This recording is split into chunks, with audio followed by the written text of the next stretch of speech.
Knight f4, there's rook a3 check. Uh-oh. Forcing the king back, king g2. Mm-hmm.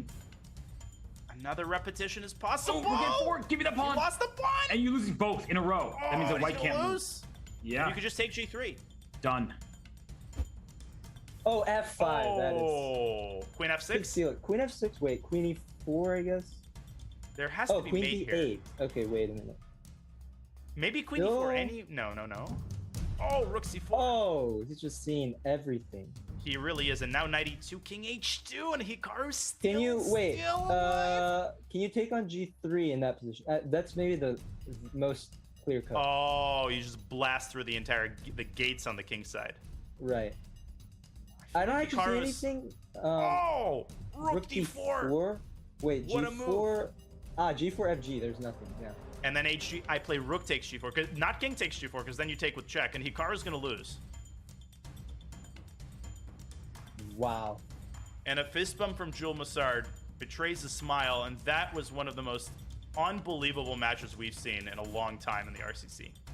Okay. Rook h1 by Jules, and okay, again, he played pretty quickly there, and e2 ends the game straight up. It does, E2, rook yes. c2. Oh wait, no it doesn't. No it doesn't. No it doesn't. No it doesn't. Oh, king e1! Oh my god, I might lose! Oh my god, I blundered. But thankfully, he doesn't stumble on. Rook h3. Jules still trying? Yeah, Okay, he should play until mate, like you said. Yeah, for sure. I mean, okay, but he was doesn't. very Okay, that's it. gracious, yeah. It is gracious. Yeah. Very gracious by Jules, but Dmitry Andreikin surviving an internet scare and winning in style. He wins yet another weekend of the RCC. What a beast Dmitry Andreikin is.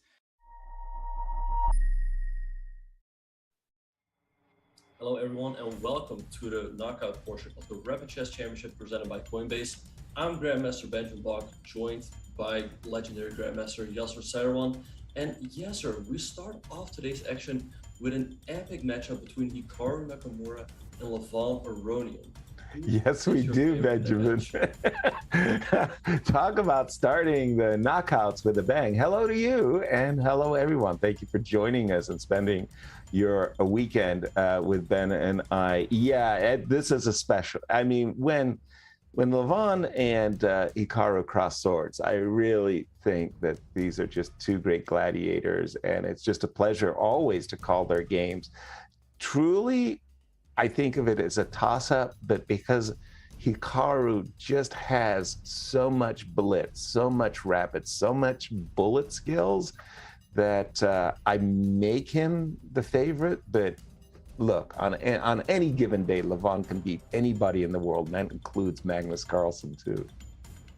Yeah, no, for sure. I also think Hikaru should be the slight favorite, especially because he's starting off with the white pieces, and it's actually a little bit of a pity that they face off in the quarterfinals. You would love to see this matchup in finals. No question about it. And all I can say is if I was one of the other competitors in one of the other matches, it's like, yeah, good decision. Go ahead. Pair those two guys together. Good idea. Good idea.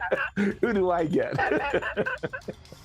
But we're looking for fireworks in this. And as you said yesterday, when we were looking at the bracket, it was like, oh my God, you know, you're number one in the event. You win the event, did Hikaru, and you're kind of hoping that, you know, the guy who got number 8, who just kind of snuck through the window, got in, you know, at the last second kind of thing, would be somebody you could really think of yourself as a very big favorite against. Not the case, not in this match. For sure, yeah. We also, after the matchup between Hikaru and Levon, we will see the quarterfinal between Jeffrey Zhang and Clemente Sichev. Then we'll have the matchup between Sorana and Alexander Bortnyk. And last but not least, Dmitry Andreikin against sort of the surprise from the Swiss, Baran Subramanian. Who are your favorites in those matchups? Yeah, well, I mean, you know, Andreikin's been around. I mean, he's been such a big name for so long. And it's like we're getting waves of Indian geniuses, you know, like new names cropping up, so much so I don't even think we have a photo for the Indian player. I mean, yeah, it's easy for me to say I go with the name I recognize, right? But then you just see how these Indian great talents are doing, and you go, you know what, Ben? I really don't know. How about yourself? Maybe you have more insights. Yeah, no, I do think that Jeffrey should be quite a favorite in his Jeffrey, match. yeah, sure. Also, I gotta give the edge to Sorana and to Andreikin. Sorana yesterday, he had a nice little pump fist at the end there as he did qualify in a must-win final game. And that was a topsy-turvy game that he did actually win it. Jeffrey, you know, again, these events really are necessary for a player like Jeffrey. He's on this bubble as far as American players are concerned. He's in the 2,700 class. That doesn't even get him on the Olympic team. I mean, that might be first board for a lot of countries, right? So it's tough. It's tough. And so Jeffrey, you know, he really likes these events, and it's his opportunity to swing for the fence. Yeah, and if it wouldn't have been for Hikaru declining the invitation to the Olympic team, even 2740 would not have been enough to make it to the team. Wow. Goes to show just how power-packed is American chess. Now, in the past, when the American team, you know, was called, I mean, normally speaking, America had 2 players in the top 10. So, I mean, in Bobby Fischer's day, it was Sammy Reshevsky as well, right? And then for me, it was Gadakamsky, you know. So like we had these 2 players in the top 10, and now it's like we've got 4 players in the top 10. Like, wow. And so it's an embarrassment of riches for us.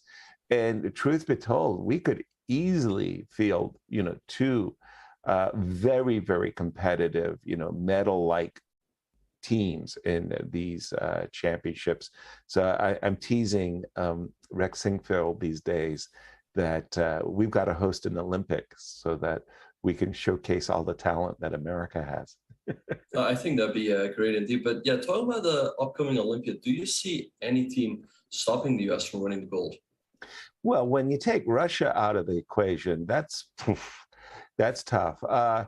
I always felt that the host country, you know, as we get underway, was this from Hikaru or from a Queen's Gambit. Looks like it goes from Hikaru. I'm expecting India. India with, I think they'll have two teams in the Open, two teams in the ladies.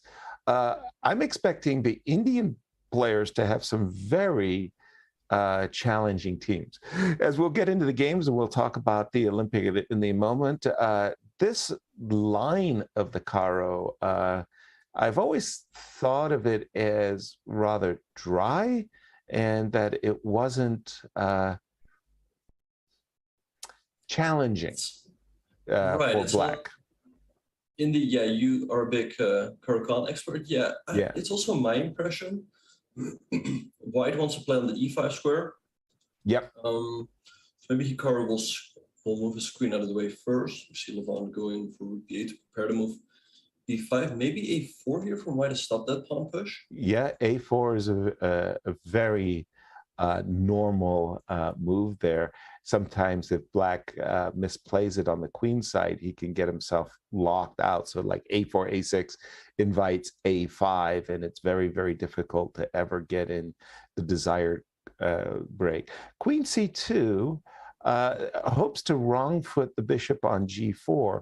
So from white's perspective, white's threat is the move knight e5, which this move stops because this knight, is that true? Knight takes d4, knight b4. I'm thinking knight e5 was an interesting move there a second ago. Right, yeah. There was also, and like as you mentioned, knight b4, knight takes d4. So he's moving his queen out of the way, but then he could have just played queen b1 in one go, right? Isn't he just losing a move here? Well, he's trying to say that the rook on c8 is worse placed than on f8. Whether that's true or not, that's a different matter, but that's what the argument is for playing queen c2 and sucking your opponent into playing the move rook c8. Again, I will have to come back to that moment because I really do think that the move rook c8 allowed knight e5, and that would have been a serious change. In any case, now we've got the vaunted minority attack. I was thinking majority. What's the opposite of majority? The minority attack. b5, a5, and away you go. And these minority attacks, very exciting. Okay, the move b4, for me, that's a clarion call that I need to put the knight on f6 on d6. Okay. So the normal way of doing it is you begin with the move queen d8. And the idea is you kind of sidestep knight e5, but you don't want to play a5 takes b4 prematurely, but at the same time, you don't want to allow takes on a5, bishop takes b5, and a4 as well. So the move queen d8 protects the a5 pawn and prepares the move knight e8, knight d6. Right, so we see queen b2 by Hikaru. Now queen e2 is a bit of a threat. So maybe now your move queen d8 comes to mind to be able to defend with queen d6. Exactly. But we got a question from the chat. It is often said that ego is a player's worst enemy in chess. What do you think about that statement? I'm not 100% sure I buy into that. I mean, at first, it sounds like an easy one to make. It's just like, yeah, egos are a problem. But, you know, to play chess well, I'm really, really sorry. It may be politically incorrect, but you need a strong ego. There's no question that when you talk to Hikaru, Nakamura, or Levon Aronian, they have a great deal of self-confidence. They believe in themselves. And you may say, oh, they're egotistical or whatnot or so forth. But the reality is, if you don't have confidence in your game and your ability to win, you're not going to be a successful player. So I don't think ego is really an enemy. I mean, overconfidence, yeah, that could be a factor. But I would say, it's better to be overconfident than to have no confidence at all. By the way, knight d2, very nice move, as white wants to protect the c3 pawn. The c3 pawn is the backward pawn, which is the base of the pawn chain, in fact. And if white can play knight on d2 to b3 to c5, then he's blocking off the rook, and he'll cover up his weakness. It won't be a weakness anymore. And furthermore, the knight on c5, it tickles the pawn on e6, so that on a really good day, you get to play rook takes e6. There'll be a king waiting on g7, of course. It was like, yeah, I'm a hero. Knight f5. In this moment, I would say that the bishop is actually the better minor piece. And I wouldn't grab that knight on f5, even though it doubles the pawns. And of course, the commentators cursed. The moment I make an authoritative, absolute statement, don't do this at home. He does it. Exactly, instantly, right. too, right? Like, because, no, seriously, if you go knight d3 and the guy goes knight d6 and you put your knight on c5 and he puts his knight on c4, you always have the option of capturing that knight on c4 or not. And I kind of like the bishop on d3 eyeballing the g6 pawn. Now, having said that, this is a completely different game, and it's a very hard game to understand because you've got these doubled f pawns. And normally speaking, that's a weakness, but in some cases, you can actually use the forward pawn, the f5 pawn, as a kind of a battering ram, which of course he doesn't do. He immediately puts his queen in front of the pawn. Like, what? You were supposed to play, queen d6 and f4, so you could use the pawn, and he put his queen on f4. Queen h6. This move, queen h6, looks a little bit odd to me. I mean, he's, I guess, playing for something like knight g4, but I feel like white should be able to defend against that. It looks a little it looks a little, awkward to offsides. The problem is actually this queen on b2. This queen on b2 is terrible.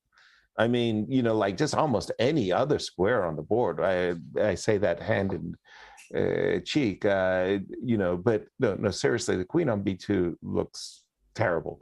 So the move f3 does have one clear idea, that the queen can swing across to f2 to g3, maybe on a good day even invade on d6. So I like f3.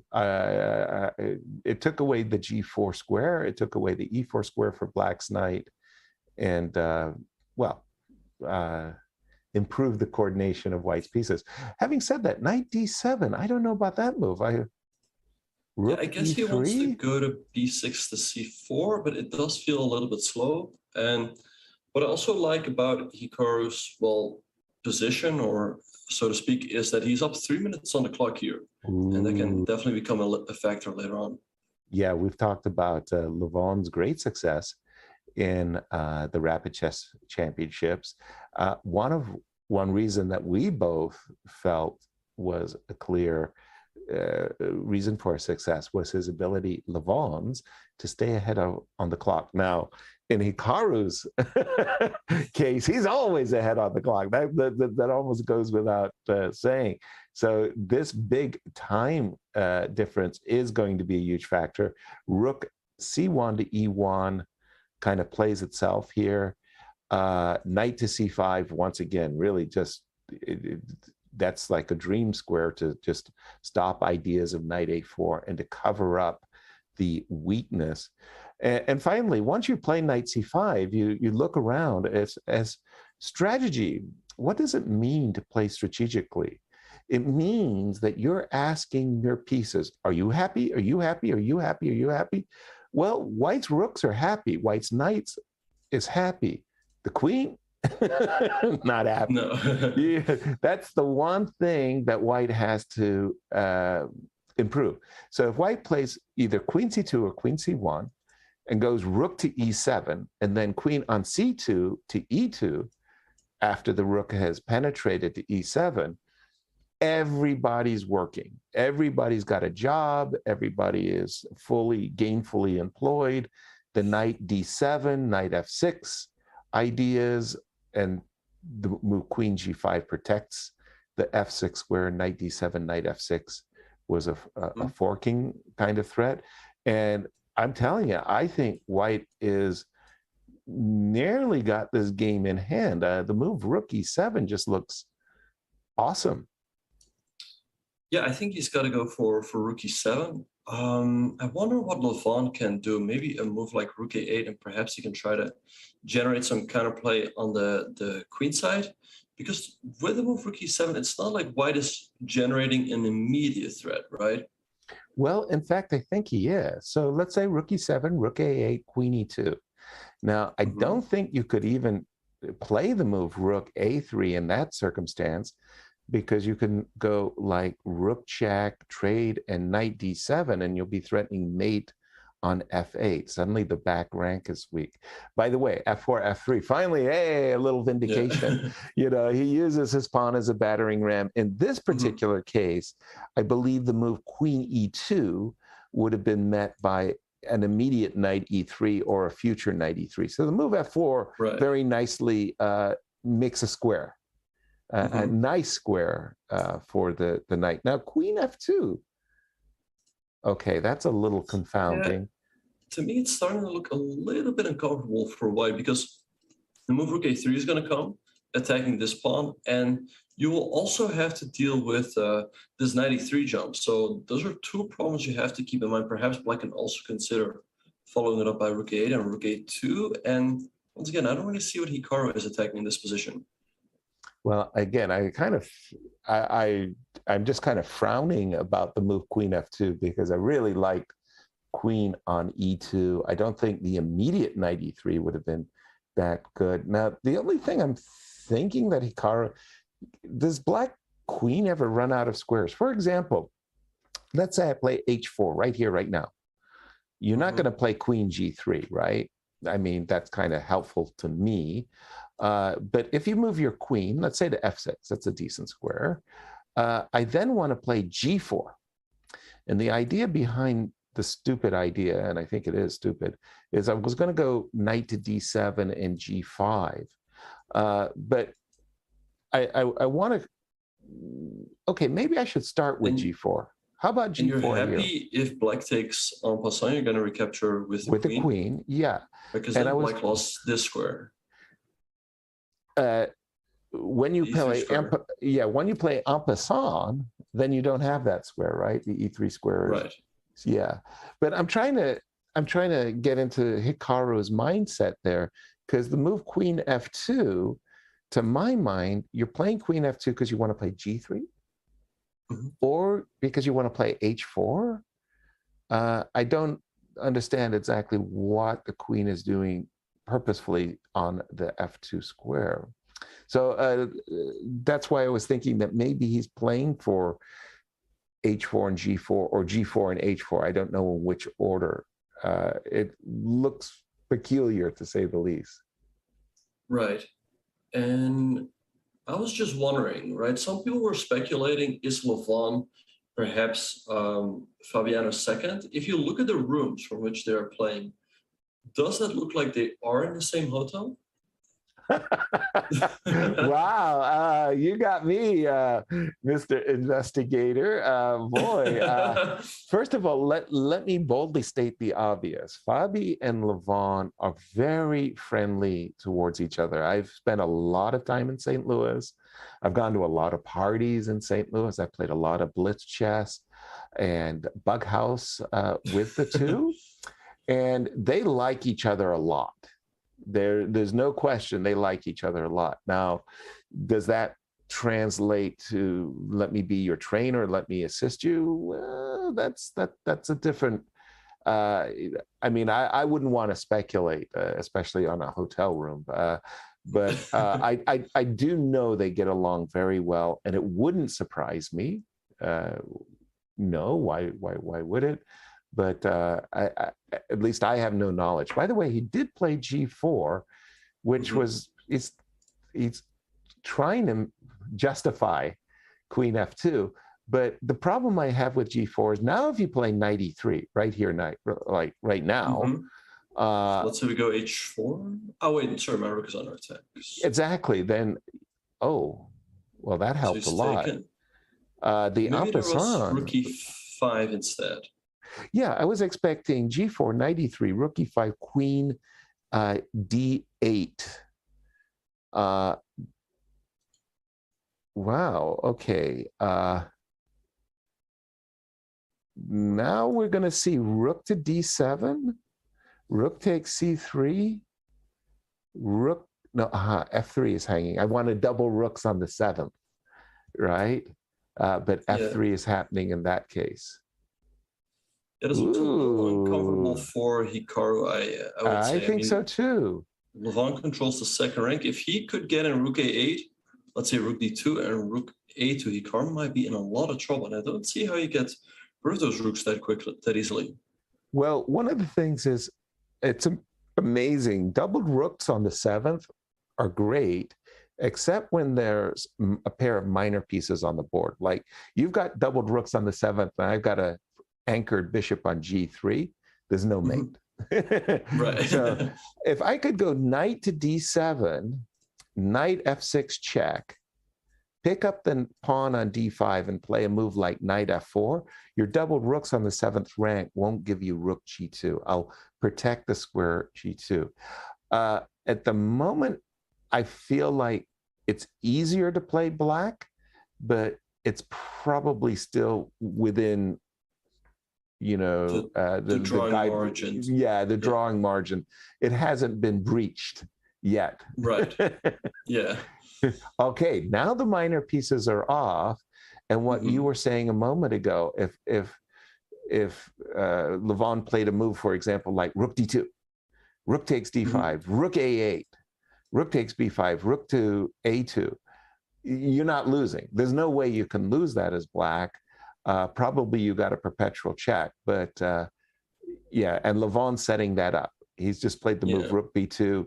He's inviting rook takes d5, and then I don't think he's going to play rook takes b4. I think he's going to play rook a8. So after rook a8, like, do you think we got to take here, and after rook a2, perhaps we got to make maybe a waiting move like g4? Black can never lose, but it's a little bit annoying that we cannot get rid of those rooks so easily. No, you can't get rid of the rooks. What, king f1 threatening rook e2? And we're getting word that Hikaru apparently has some issues with pre-moving and promotion. So let's hope he manages to figure that out. h5 by Levon. Very nice. The immediate rook takes b4 would have gotten him into the sunny side of a drawn rook ending after rook takes b4, c takes b4, rook c1, king moves, and rook c4. But he's inviting rook e2, and then he wants to play rook takes b4. I like the move h5 a lot. I think he should follow it up now with rook a8. Yeah, so I guess Hikaru wants to be able to go rook e2. Yes. But That's even exactly that right. Endgame, and Levon does take the pawn. So I think this is just a draw, unfortunately. Again, Levon's going to have the sunny side of the draw, but I do think takes on b4, takes on c1, king f2. You're going to find, black's going to find himself in a pawn up, rook and pawn endgame that should be drawn. Oh, an immediate rook takes. Yeah, so d5. I guess now rook b2, and perhaps Hikaru needs to go back to try to trade the rooks off. Rook b2, rook c5, rook a8, huh? Well, I meant rook e5, which is what Hikaru does by rook e2. Yes, of course you did. Yes, I understand. So rook c4, but what about rook e2 now? I mean, isn't this just a draw? Well, You can not so. It's not 100% because of what you just pointed out. Rook b3. There are tricky ideas involving with b4, b3, and now you got to go. Oh, I thought he was going to go king e2. My bad. Right, you can take. But if you let's say you take on d4, then rook c3. And it's probably going to come down to a double rook endgame with a 3 versus 2, where black has more chances than in a single rook endgame. Absolutely. I still would think Hikaru should be able to draw. Ooh, I would say yes if that F4 pawn was on F2. With the F4 pawn on F4, the move H4 is going to be really, really nasty. That's going to be really the pawn on F4, in my opinion, sticks out like a sore thumb. And you could be facing issues. For example, rook check here. I don't think you could play rook F2 because I think H3 would have been a very nasty move there. Yeah. So Levon does get his rooks doubled on the 7th rank.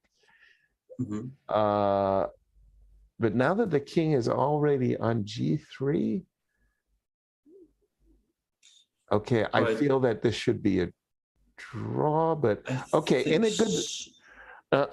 a good interpretation, you get to play king H6, king H5, F5, and I wonder if you can try to set up some sort of mating net. Check and king H4 then. Some kind of Right. That's what I'm hoping. Okay, the move rook A7 allows a future rook H7 when the king gets to H4. What you were just going for as well. Hikaru played rook C7, but did he have the chance to bring the other rook to the 7th rank and perhaps force a draw? But we have rook G2 and king F3. Now it still looks unpleasant. Rook C3. So he's just gonna put this rook on the 3rd rank, it seems, and this rook on the F file to defend. And I put both rooks. The classic 3rd rank defense, right? Yeah, sir.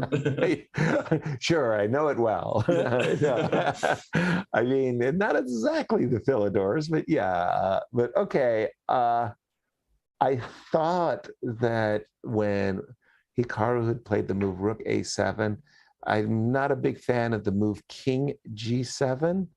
I thought that that was the moment that you have to play F6 and somehow you try to finagle some checkmating patterns. At the moment, White's defenses look pretty good. You just have to watch out for some nasty tactics like rook check, king F2, and rook F1 check. Ooh, this looks good. I don't really like what Hikaru just did with his rooks. It feels like he just plays his pieces very awkwardly. And here comes Levon with the king. That's huge that you can get your king, as he has done, to F5. Now, what is going on here? Rook A5 is going to come. That's important, of course. And I think White would be happy to get in that trade. That should make his drawing life a lot easier. Yeah, no question. I agree 100% with that. Whoa. Rook F1. Okay, so a little rethink there by Levon. Levon now getting low on the clock with 15 seconds. But yeah, like if Hikaru really cannot pre-move here, that would be quite annoying because it would be nice to pre-move and accumulate some time. But let's see where he's going to go. Should he go to H2, block, or maybe F3? I thought rook G2, just block. Maybe check would be annoying on B3. King H2. Right, yeah. That's probably the way to go. Hikaru also getting down to 18 seconds. By the way, I always thought that was very funny about rook and bishop versus rook endings. And, ooh. But now he looks completely stuck over here. And he's down to the 1st rank. Rook G2. Oh, why did I thought rook F1, rook G4, king F6. King F6, right here, right now. There goes Levon the king. But king F5 is not a threat due to rook G5, but now, okay, now there's rook B5, so he gives a check. Getting some time on the clock. This looks really tough for Hikaru. I don't see if he's going to defend. It really does. I mean, if he holds this, it will be a victory. Right, rook C4, rook C4, rook C4, you lose the 2nd pawn. Levon misses it, now rook G2 by Hikaru, he's still in the game. C4, rook F2 now. But then check and rook g4, Oh, f5. oh, he managed to get in f5 when he King doesn't lose the g3. pawn. Oh, g5. Great find by Levon. Oh, I And was about to say if he could have rook traded the pawn, it would have been a draw, but now I'm not sure. Maybe he's still winning. h5 Rook by f4 Levon. check? Oh, Well, there was king g2. e2. Yes. It Oh feels my like Hikaru gosh. is soon gonna lose that second pawn. He's just holding on by his fingertips. Can he keep it up? King g4. Rook h1 by Levon. Great move. Now, you don't want to play f6 and allow king g6, but he's played rook f2 to keep his f pawn. So king g3. It's kind of nice when you get a position. Oh wait, does where he? No, he has checked. Rook h4 and f6. Rook h4 and f6. He goes for f6 right away, and Hikaru's stuck in a mating net. threatening mate. Rook He's h4, walked he into cannot a do anything. mate. He's walked into a mate. f7, f6 wins. Oh, That's shocking. Yeah. oh, Great technique by Levon to win this game.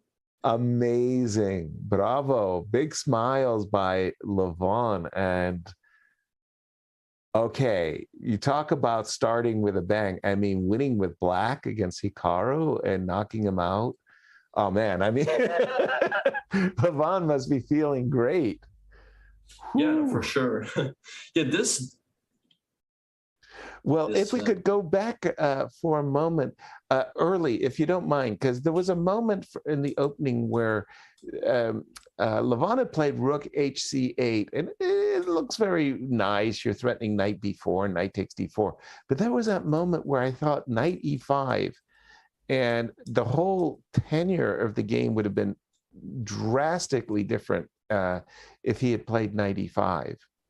The difference is, I think tactically, if you play knight takes d4, I do have queen a4, and the bishop on g4 is lost, right? Indeed. Yeah. Okay.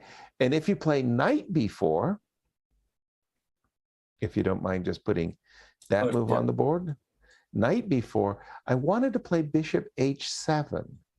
And if you were captured and queen b3 or queen a4, either way.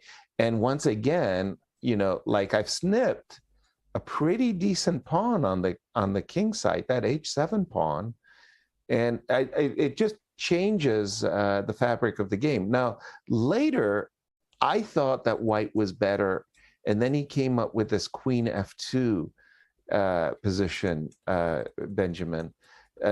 I thought that somehow, you know, Hikaru got on the wrong rail. Right. I think he really sort of started his problems with this trade on f5. I don't really like that move. I think he should just play knight b3, yes, c5, because actually these doubled pawns, as you saw in the game, really helped Levon. Were useful, no question.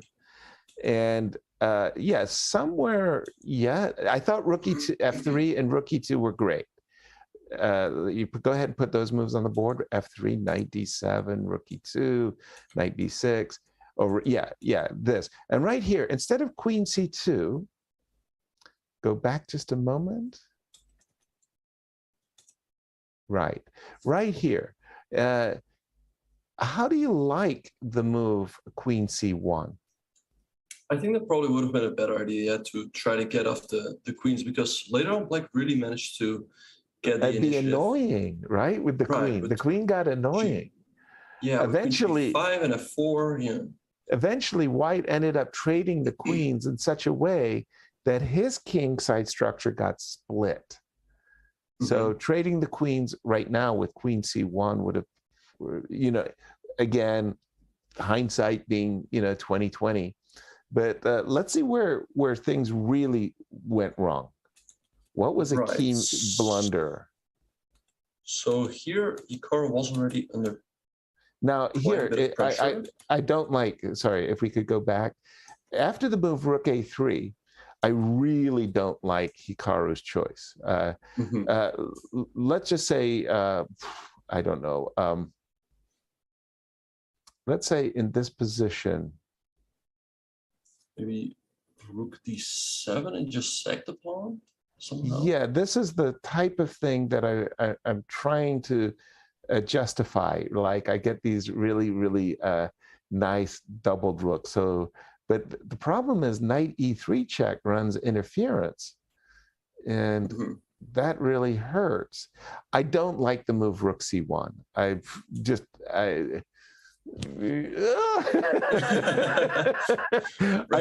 I've thrown on the defensive, and then later, keep going from this point, Ben, because later I think Hikaru allowed Levon to keep 4 rooks, and that was a mistake.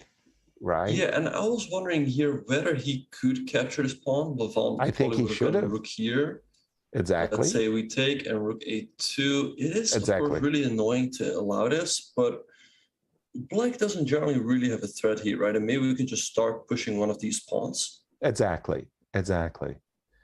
And more or less, you can go check and make all of these great noises that you're going to make a checkmate or something. But at a certain moment, you're going to make a perpetual check because I'm going to queen a pawn. Right. I mean, I just got to queen a pawn. I got to push my pawn as fast as it possibly can. And although it's nice to think that you could go check and take on g3, and then one day you'd have a pass pawn too. No, you're going to make a perpetual check. So I think you could have done that. But then later, when he played the move rook takes b4, Benjamin, at that moment. I thought around here that Hikaru should have been able to hold. Absolutely. So right here, if after rook takes b4, take the rook. Take the rook. Okay. So let's say we take. Where do we go? The king? Doesn't matter. F2, let's say. Or F2. Rook c4. Right. Take the pawn. And then you take the pawn. And we get one of these endings where after, say, rook d6, I think White's a very big favorite to be able to trade his d pawn for the b pawn. Right.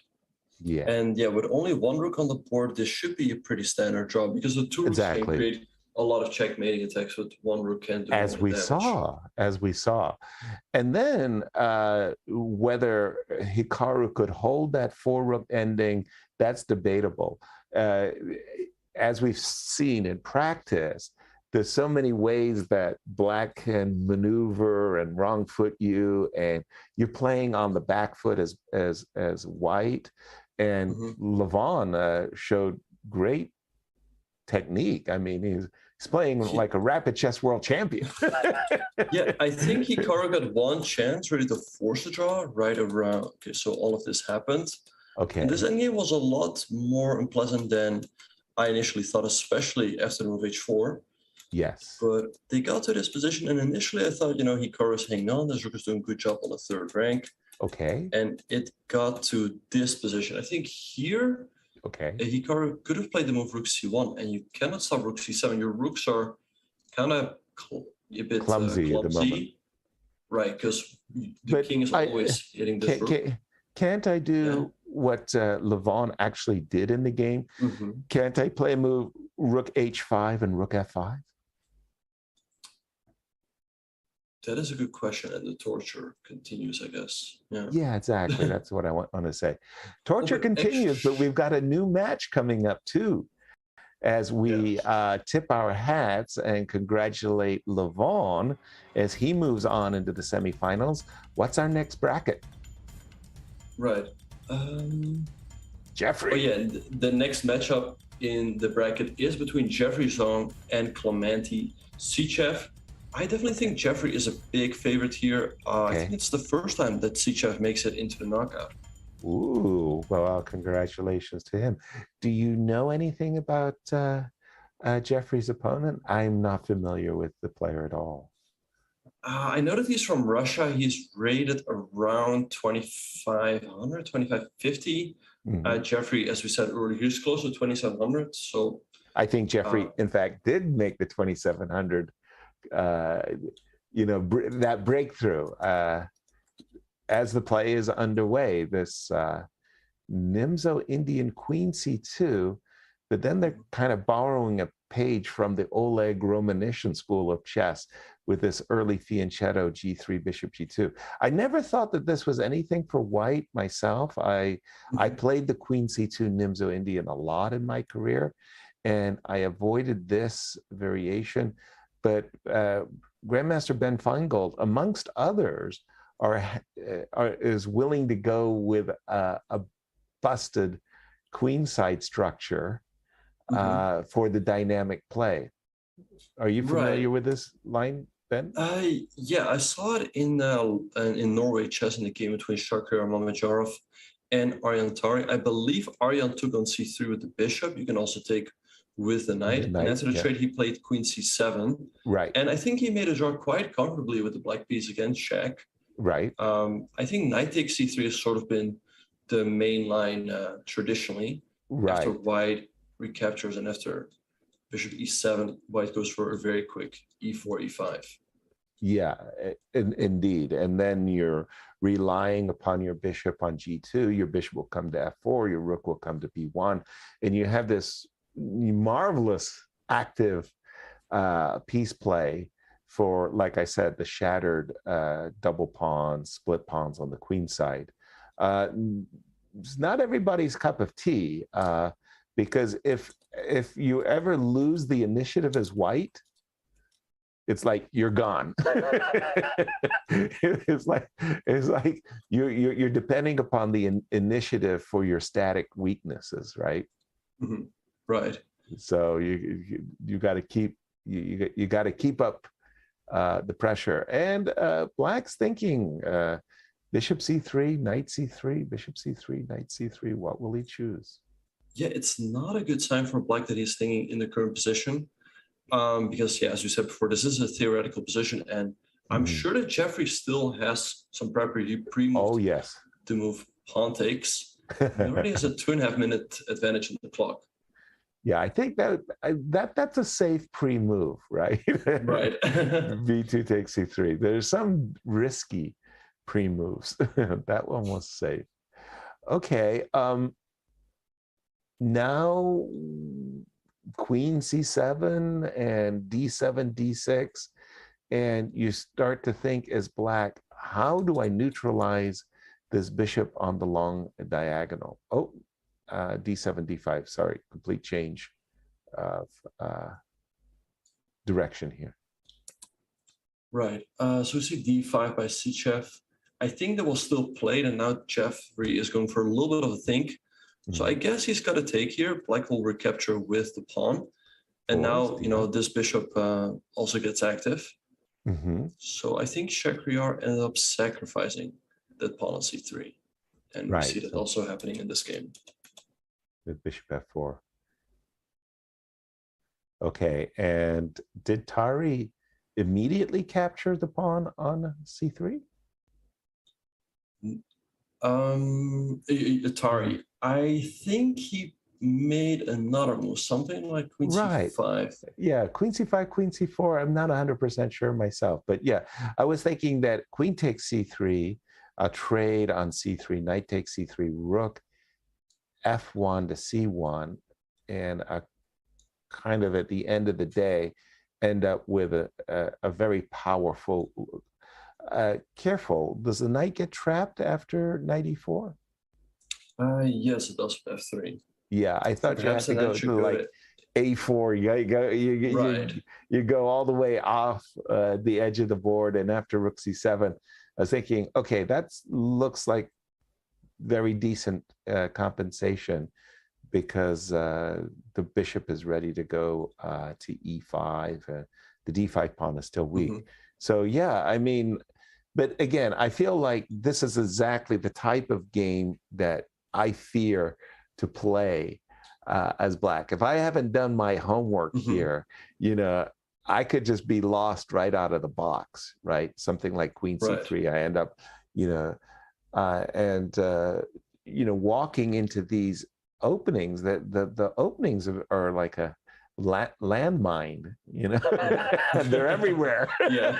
I mean, it's almost like you put your foot on the wrong square. It's like, that wasn't good. f2, f3, by the way. I'm a kicking little the bit knight. surprised that Sichev is thinking, because knight d6 to me looked like an only move. We now Right. see g4 by Jeffrey, but we have a couple questions from the chat. Please. People are wondering, what is your favorite tournament you attended? Oh my goodness. My favorite tournaments, I think it would probably have to be the Interpolis tournaments in Tilburg. Those were amazing events. It wasn't just that the organization was terrific, which it really was.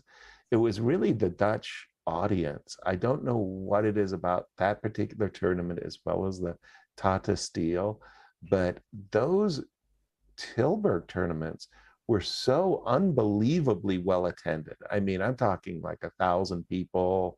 And you come into the tournament hall, it was this insurance building in Tilburg where the event was held.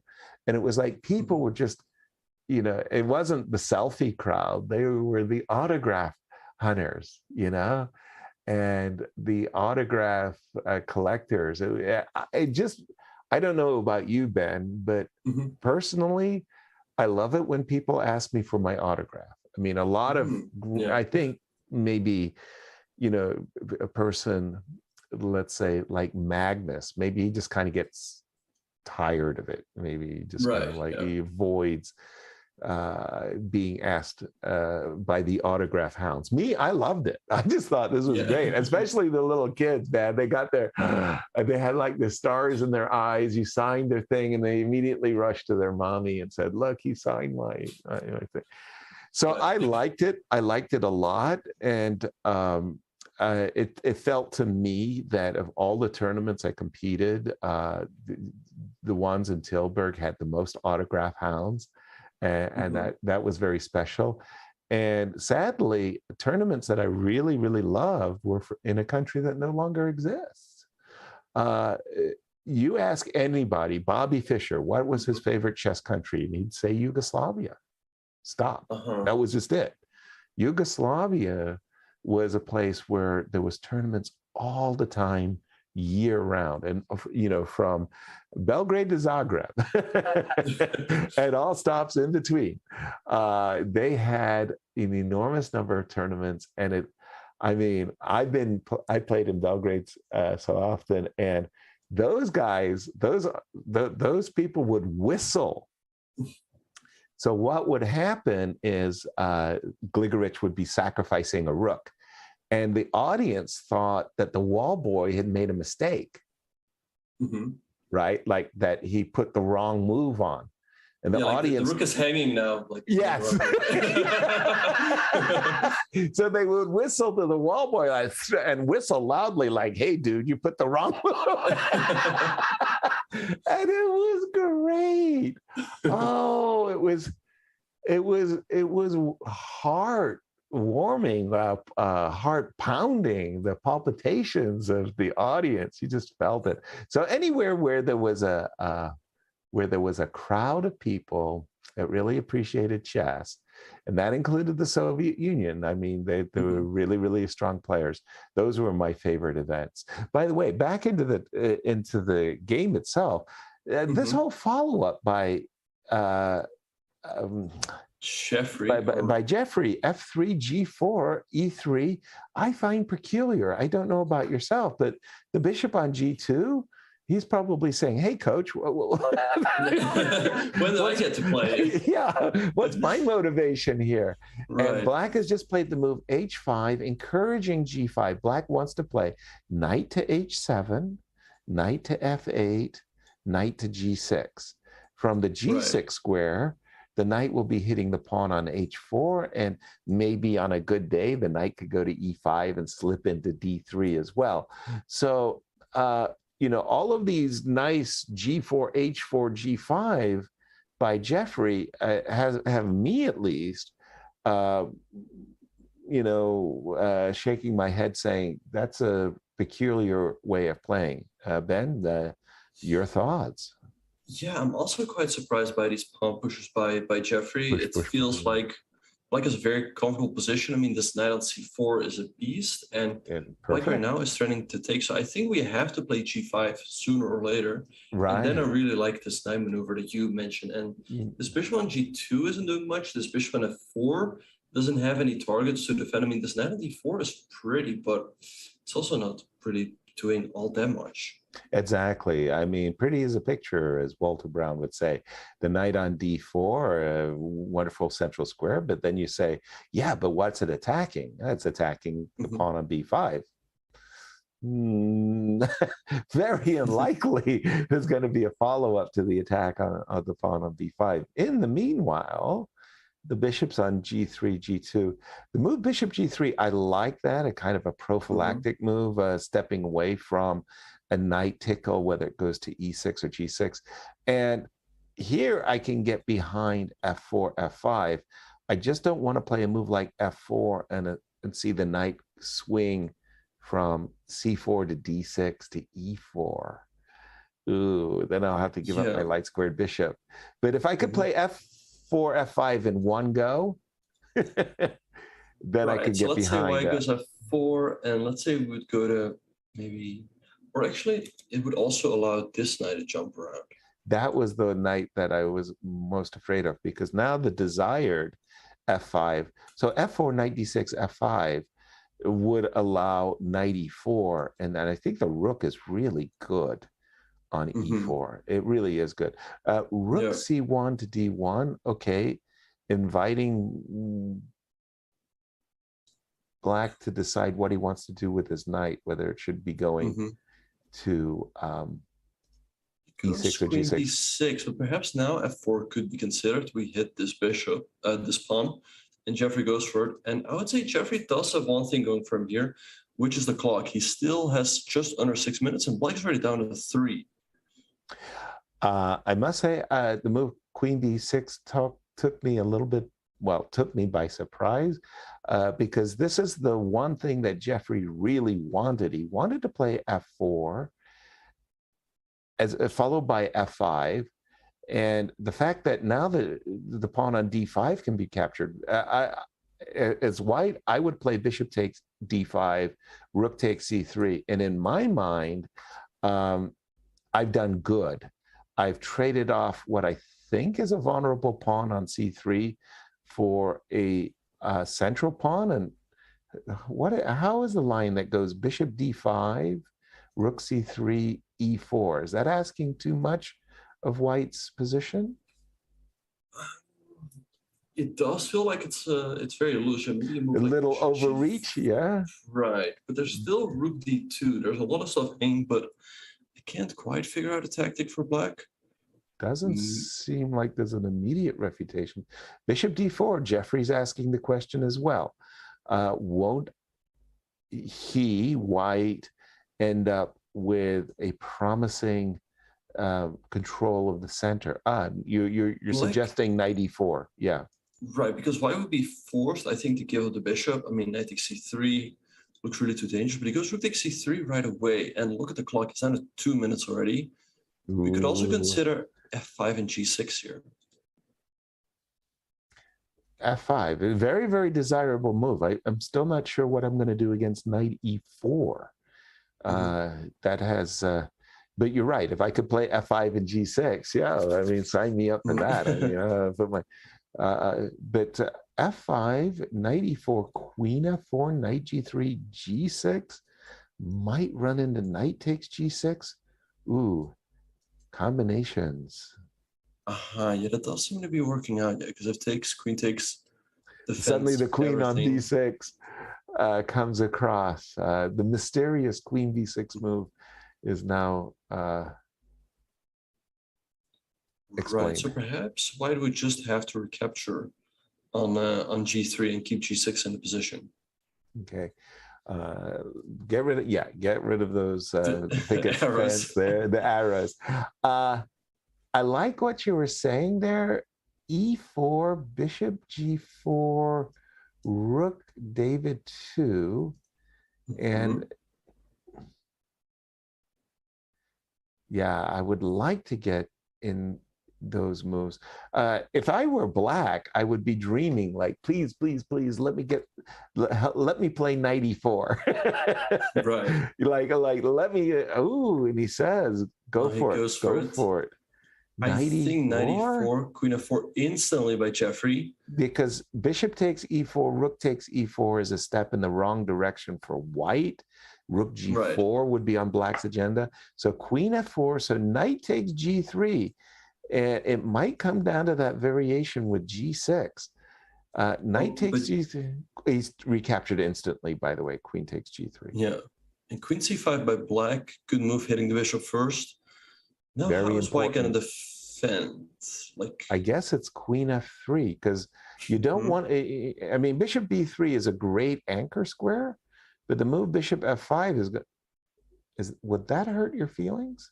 Maybe not. Maybe bishop b3 is good. The difference is bishop f5, knight f5, and rook f1. f7 right, is tender. But actually, bishop b3 also allows rook e4, rook g4. That could be an idea. So I like your suggestion, queen f3. Yeah, preparing for g6.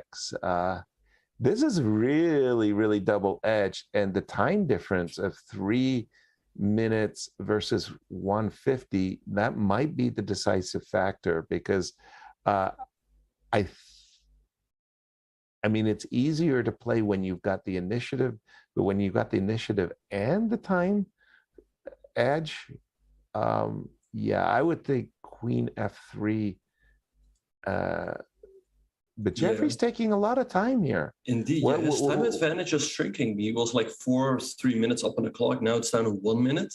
By the way, 3 hitting the queen. Maybe whoa. So rook takes e3.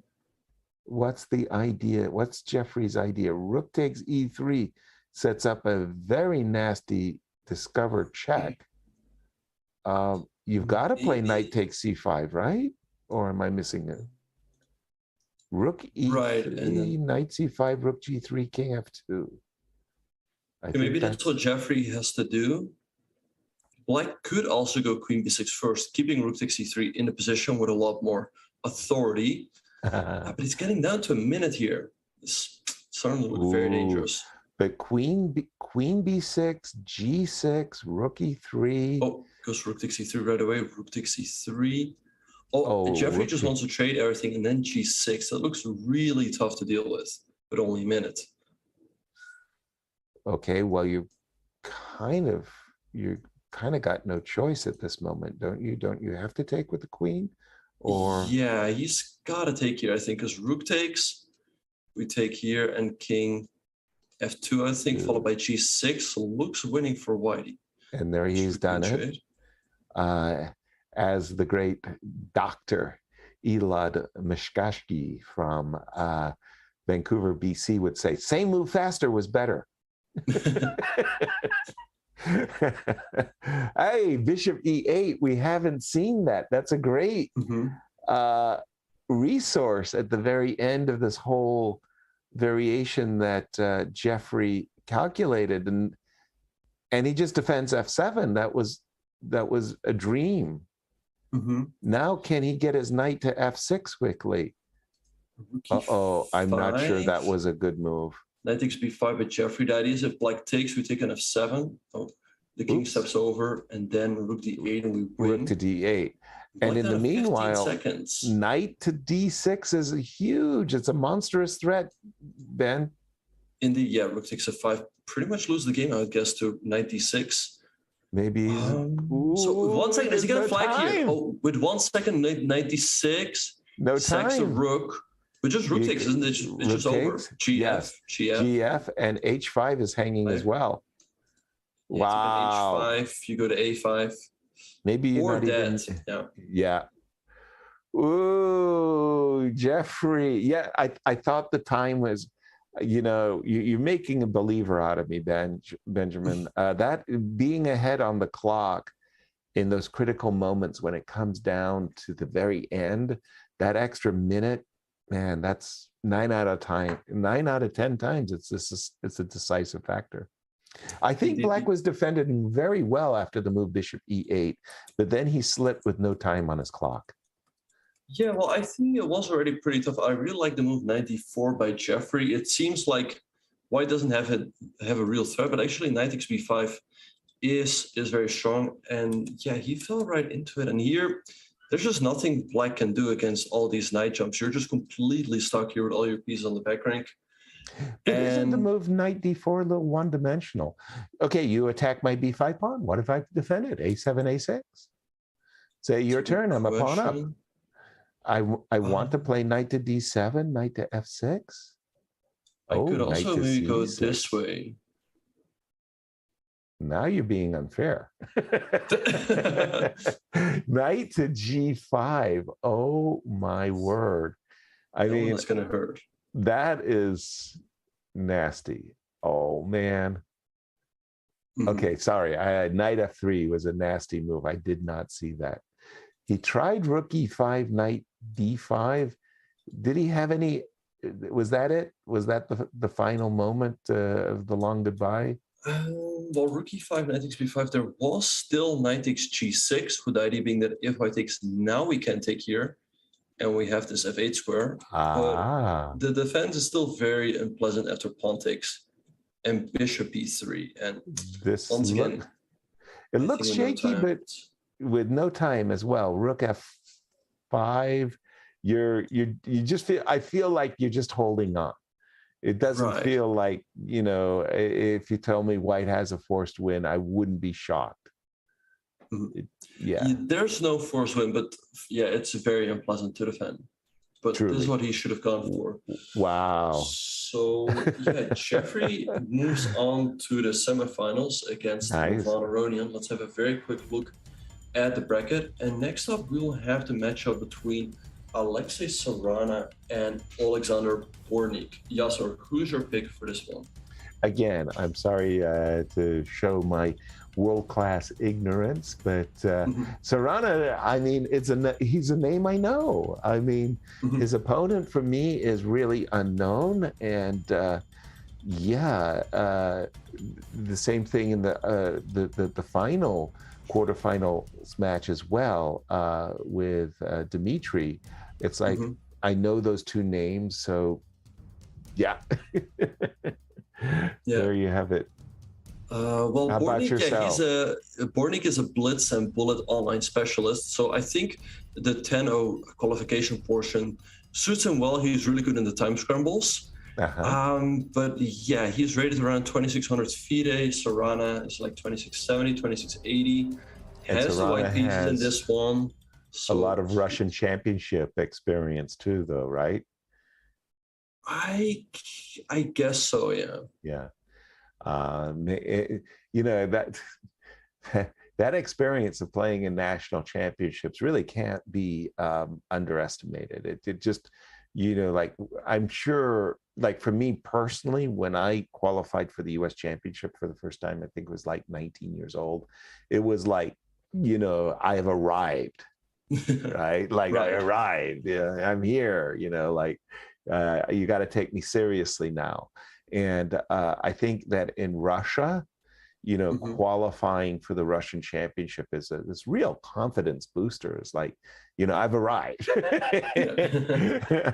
And so, okay, they're off. And Philidor's, an oldie, but a goodie.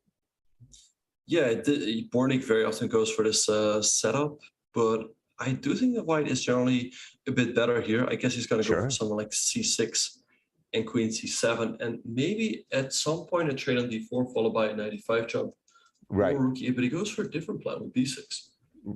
Very unusual, very, I would say provocative. I'm not a big fan of the move bishop b6 and bishop b7 myself. Much like yourself, I'm more conventional. I would have gone with a c7, c6, takes on d4, knight c5 plan with rook e8 and bishop f8 to follow. The problem that I have with the bishop on b7 is white as an option usually has this very good idea of playing d4, d5 to close it. And sometimes now, if you take on d4, pawn takes, knight takes d4, then sometimes f2, f3 can just shut the bishop on b7. Right. Yeah. So you see That's queen the d3. problem I have with this line. Queen d3. Yeah, and what's also a problem is that Black would like to play a move like rook e8, but he's got to reckon with the very annoying move queen to c4, Right. hitting that pawn immediately. And perhaps you would have to, oh, and he goes for it. So Sarana will play queen c4. I was thinking whether Black could take on d4. I mean, we can take here. Black goes, let's say, king h7, knight takes c4, knight e5, and we force white to go back to b3. Right.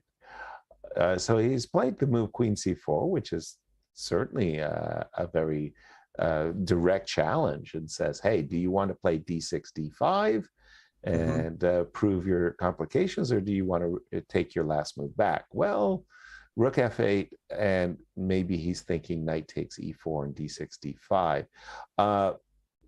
Inviting the queen to c4, not my cup of tea either. I'm not a fan of what Black has done. I'd be very concerned about knight h4. Yeah, knight h4 is definitely a move white can consider, but of course there's always knight takes e4. So Serrano moves the queen back. I guess we'll see rook e8. And let's see how he will try to continue here. I guess it's time to move out the bishop.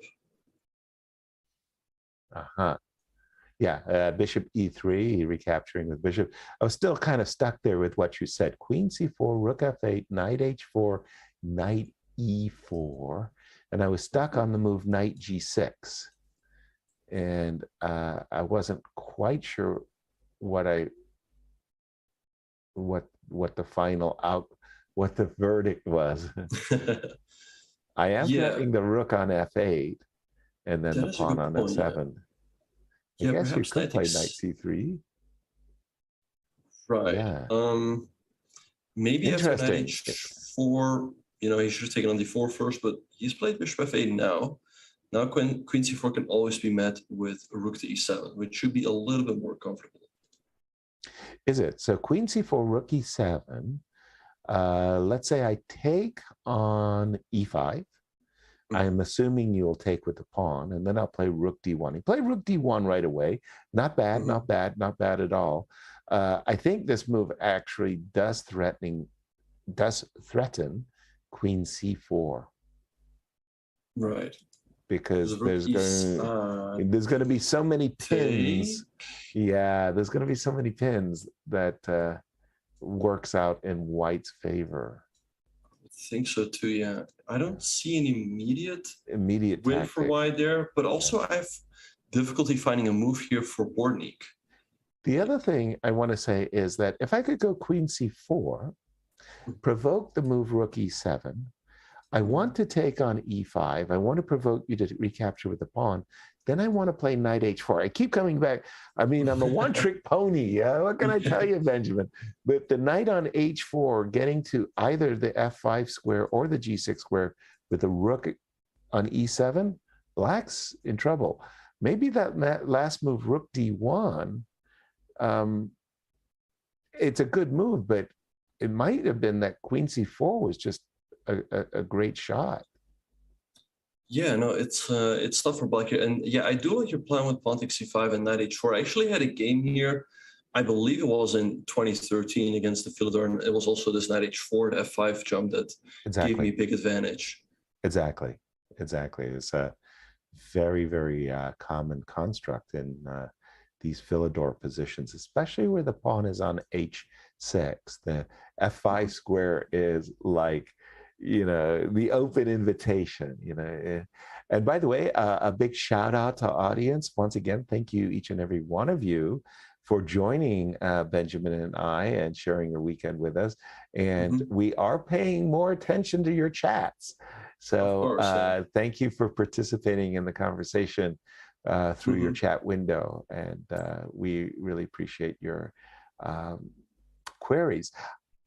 Bishop a6. I like this move, and in fact, I was really beginning to think, how the heck was Black going to deal with the threat of queen c4? And he found this move, bishop a6. I think it was necessary.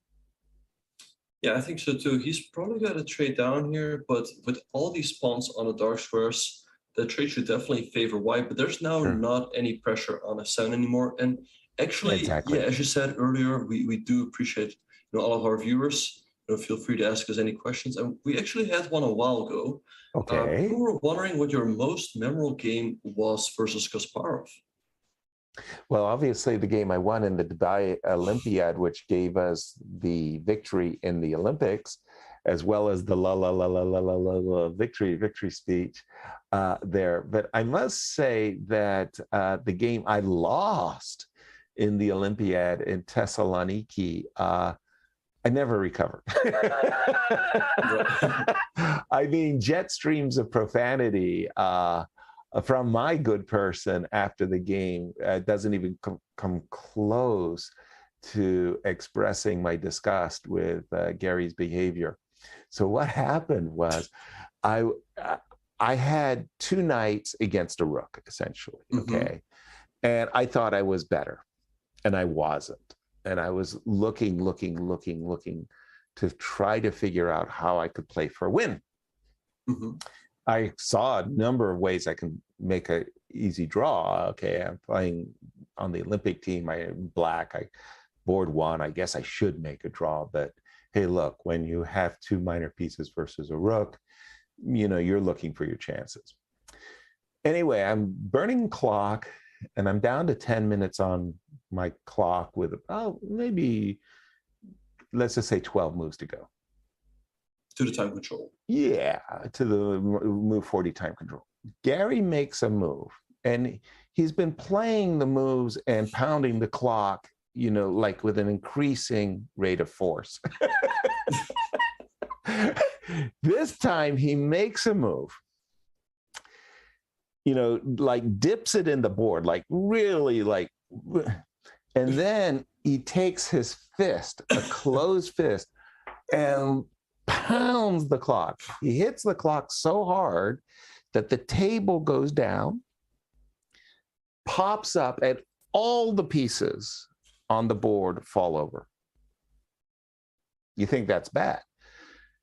The board next to us was Boris Golko versus Anatoly Karpov, and their pieces fell over. So it wasn't just my pieces that fell over. It was the next board as well. He had hit the board. He had hit the clock so hard, he knocked all the pieces over.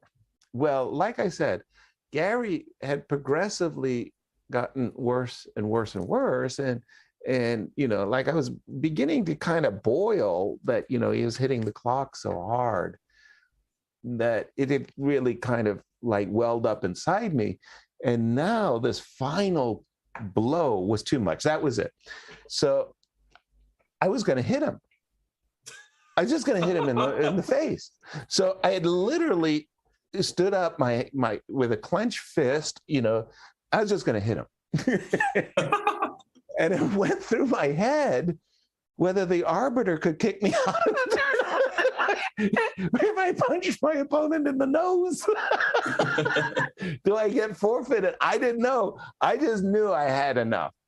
Well, Gary sensed that he'd gone way too far. He said, sorry. He put his hands in there. Sorry. And he started putting all the pieces back on their script. Sorry. 1,000 times he kept saying, sorry. So I felt like I can't hit a guy when he's apologizing, right? That's just not fair. So we kind of put the pieces back up together. And I took a deep breath, and I was down to 5 minutes. Like everything happened with my clock ticking. And it took me like emotionally to calm down from, I've never been in a chess game where I ever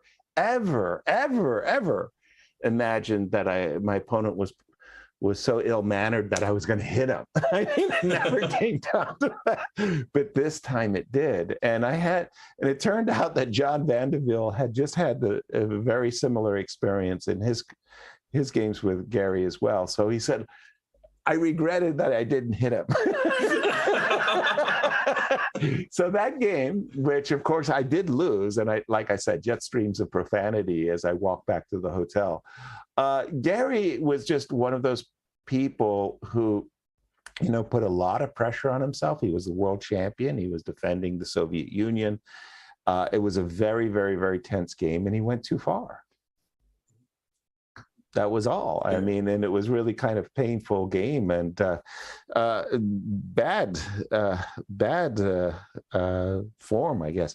By the way, getting back to the game, after the trade of light squares, white infiltrated to c6, won the pawn on c7, traded it off, in fact, for the pawn on e4. And white's got, in my opinion, a very promising end game. Yeah.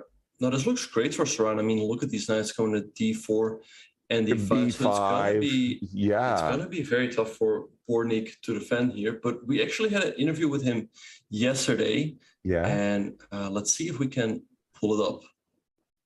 All right. We're joined by Alexander Bortnyk. Well, this is after it looks like will likely qualify I into think it the was knockout Let's stage. listen In that last game, when it was quite a time scramble in the last 20 or 30 seconds, were you nervous at all, or was it easy enough because you could pre-move everything? No, I'm actually really nervous because it's weird tournament, always happen the same. I actually don't know the rules, tiebreak rules here, because it's not first time when I just have the same points like leaders, and then I'm just not qualified once I finish on the 9th place too. Yeah. So, but he had more pressure. He had 2 bishops, and it's easy to play for white. Just he could pre-move and just flag me. I don't know why he just sacrificed the pawn. He needed to just move fast, that's it. But he tried to spend the time. But probably 1 minute is still enough. Yeah, well, it's tough for him when he's going up against one of the best bullet players on the planet. So there you had it, the qualifying. Indeed, yeah, also there we had Alexander Bortnyk. Yeah, he's been lucky 1 or 2 times finishing in 9th place. And yeah, I have to tell from my own experience, it's always, a little bit nerve-wracking when you get down to those last couple of seconds. Sure. And yeah, flagging is definitely a part of the Swiss portion. By the way, the position has gone brilliantly in white's favor. White has played a really, really, really fine game. This last move, knight c6, really put the rook in a pickle. The desirable rook c8 walked into knight e7 and nasty fork.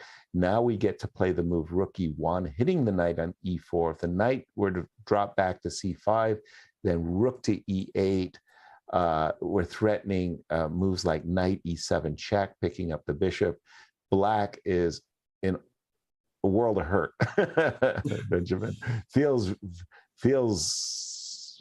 gone, frankly. Yeah, it looks very tough. Yeah, after rook e8, you would have to play a move like f6 or f5 to give your king this square. But I don't see it here for Bortnyk yet. I mean, knight f6 looks gross, but maybe it's the lesser evil. Yeah, when you see yourself playing a move like knight f6, you just kind of go, this isn't the way I want to play chess. This is not what I signed up for. When my coach was telling me, what I got to do to get better. Right, but that being said, what about rook c7 here? He is getting some counterplay. Rook knight e4. There's rook c4 hitting the knight and the pawn on a4. So perhaps black still some chances here. I guess knight f5 we take, and is it really the end of the world if white takes his pawn over here? For sure, it's not the. I'm just a little bit surprised that that white allowed his opponent this shot, even though I think black is probably busted after rook b8 here. You would have thought that maybe white had more than this. I mean, it's still a very nice position, don't get me wrong, rook b8, but boy, just felt like white had just put everything perfectly into place, and instead of playing rook e8, that was just a bit premature. He could have started with a move, for example, like knight d4, rook c7, b3, and I think that you're just gone there as black. One of the things that people forget is how strong Anatoly Karpov was. And his technique in these kinds of positions was just unbelievably deadly. He just never let his opponent, you got this terrible position that's currently on the board as black. You weren't getting away. You're going to have a very, very unpleasant afternoon, I'm afraid. Knight to F5. He played G4. Okay. G4, creating the square. The immediate knight F5 there looked very tempting as well. Ideas of both rook B6 and knight E7 check and knight D5. But G4, just prepping the F5 square, huh? King G2 next. Right now, the pawn on B6 needs protection. He can't play B5, rook takes B5. So he's played rook A2. Rook takes B6. I assume he wants to play bishop C5? Bishop C5, right, yeah. So, yeah, I like this move by Bortnyk. White could go back and give a check, because I think if black takes on D4, black might be getting away with a draw, or B3 that also looks clever, keeping the pin here. Okay, that's a little confusing move. B3, so rook takes B. I thought it was going to go rook B6, bishop C5, rook check, and knight F5.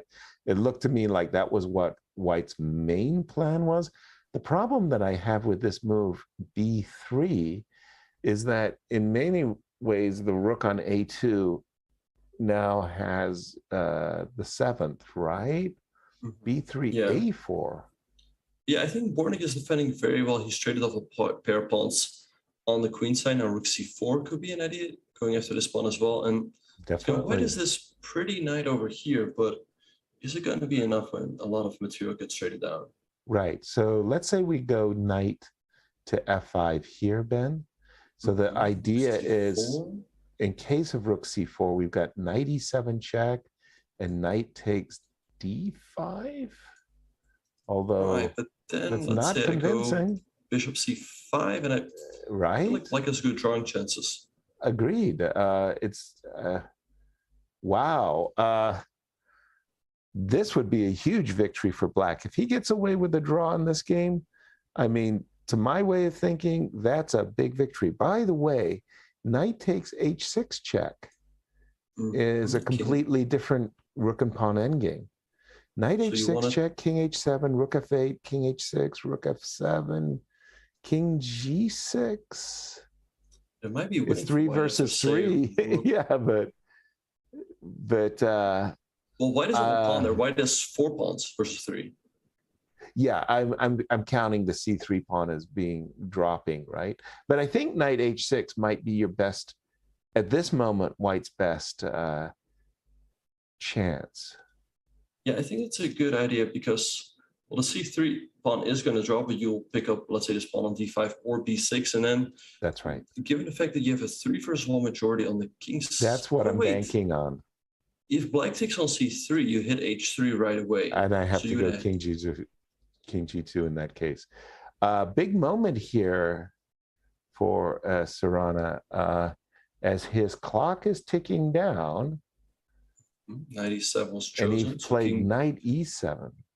Maybe he'll just repeat the position once because black has to go back to the G8 square. Good point. Ben Feingold, in his experience of playing against Soviet players, they would always repeat once.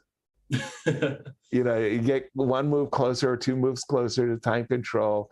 But now, especially repeating once and gaining time on the clock has become a well-established technique. Right. You just do it. Yeah, I think he should have repeated the position given the fact that he was a little bit lower on the clock, but now Bortnyk is catching up. But I think bishop C5 looks good for black here. I mean, this knight is not bishop as dominant. C5, but king G2, king G2. A4 now. Okay. By the way, you're looking at potential pressure on the F2 pawn now. Right. Okay. So I can play F3 or F4. I'm not sure. I'm not sure. Check. Yeah. And king G3, let's say. d2, for example. Yeah, I take a pawn. Yeah, I'll end up walking into a mating net, just as we saw Hikaru Nakamura walk his king into a mating net. Yeah. Oh, hate that when that happens. Yeah, that's not a good idea. Maybe what white can try is, let's say he goes for f4, right? Let's say we go down that variation with rook a2, king g3, rook d2, maybe knight c7 could still be a try with knight e8. And trying to go, I'll take a different approach though. I hear you. I like the approach where maybe after rook check, king f3, and rook d2, king e4. He's gone for your idea, knight to c7, looking at the e8 square, and f5. I think that's a beautifully timed counter. Yeah, nice move by Bortnyk. And suddenly look at the time. He has 35 seconds, as you said before. Bortnyk is a great bullet player, and this could be dangerous for Serrano all of a sudden. Wow. Okay, he took back his move with the move knight d5. I'm not happy with White's last few moves. It feels like whatever initiative he has is history. It's gone. I think rook d2 check would be a draw at this moment, and black has 20 seconds to the 10. Is he thinking about taking and playing h5 and risking playing for a win? I think he's... You're down to 10 seconds. No, now it's time to pull in your horns. Yeah, draw. King g2, draw. No, 8 seconds. I think he's trying to play on, but I don't think it's there. So yeah, Bortnyk survives with a draw. That looked like a very tough endgame. Very tough. Now that it comes down to the blitz, I think, especially given the fact that Bortnyk will have white in this game, his chances dramatically increase. Could we go back? Did you I mean, positionally, white had everything. Talk. Just add up all of the goodness in white's position after the move knight takes f6, Ben. But did you see a clear win? It wasn't. I did not. It just felt like everything was there. All the ingredients for a clean win were there. Right, Oops, but as we have speak, a new game. we are already off, and the moves are flying in. We see an Alpin here with a very quick bishop f5 by black. By the way, you pronounce the name again that you just did? Alpin. Alpin? So we would say Alapin in... Alapin? Yeah, and we're getting it wrong. I mean, my wife, who is Dutch, we always have these conversations with one another. So in America, we say Adidas. And I think a lot of Americans will be shocked to know that the actual is Adidas. Adidas, yeah, German. And like when she first told me I got some Adidas sneakers, I went, what? What's an Adidas sneaker? Adidas. Yeah. So, and we say Levi's and you say Levi's. So my wife Yvette would say, I like my Levi's. And I was like, what? So a Lapin, huh? Yeah, I don't know. Is it I would say Alpin. I don't know. Alpin. I mean, depends. You know, whether you're talking in Dutch or in English. Yeah, we said b5 97. By the way, this is confusing to me. This move b4 and b5. Why? Why? I always thought that when you're playing against the isolated queen pawn, it's about controlling the d5 square. So for me, black's intentions of playing castles and putting a knight on d5 are absolute, right? You do it 100 times out of 100. Chasing the knight from c6. Why? Whoa. Okay, maybe this is all just theory because the players are playing so quickly. Theory I've seen before, but I would think that Bortnyk should be better in this endgame. He's going to have the 2 bishops versus the 2 knights. Of course. But of course, this d5 square is very stable for the knights. True that, but one bishop will come, I think, to the f3 square. Another bishop is going to go to the a3 square. And the 2 bishops should be controlling the game. It's for the bishop, which was quite surprising to me, but I guess he didn't want to allow. Well, knight c3 still can be played. He invites knight c3, winning one of the two bishops. I would play knight c3 in a heartbeat here. Like, it's not even a question for me. I would play knight c3. I take on d1. I put the other knight on d5, and I go king c7.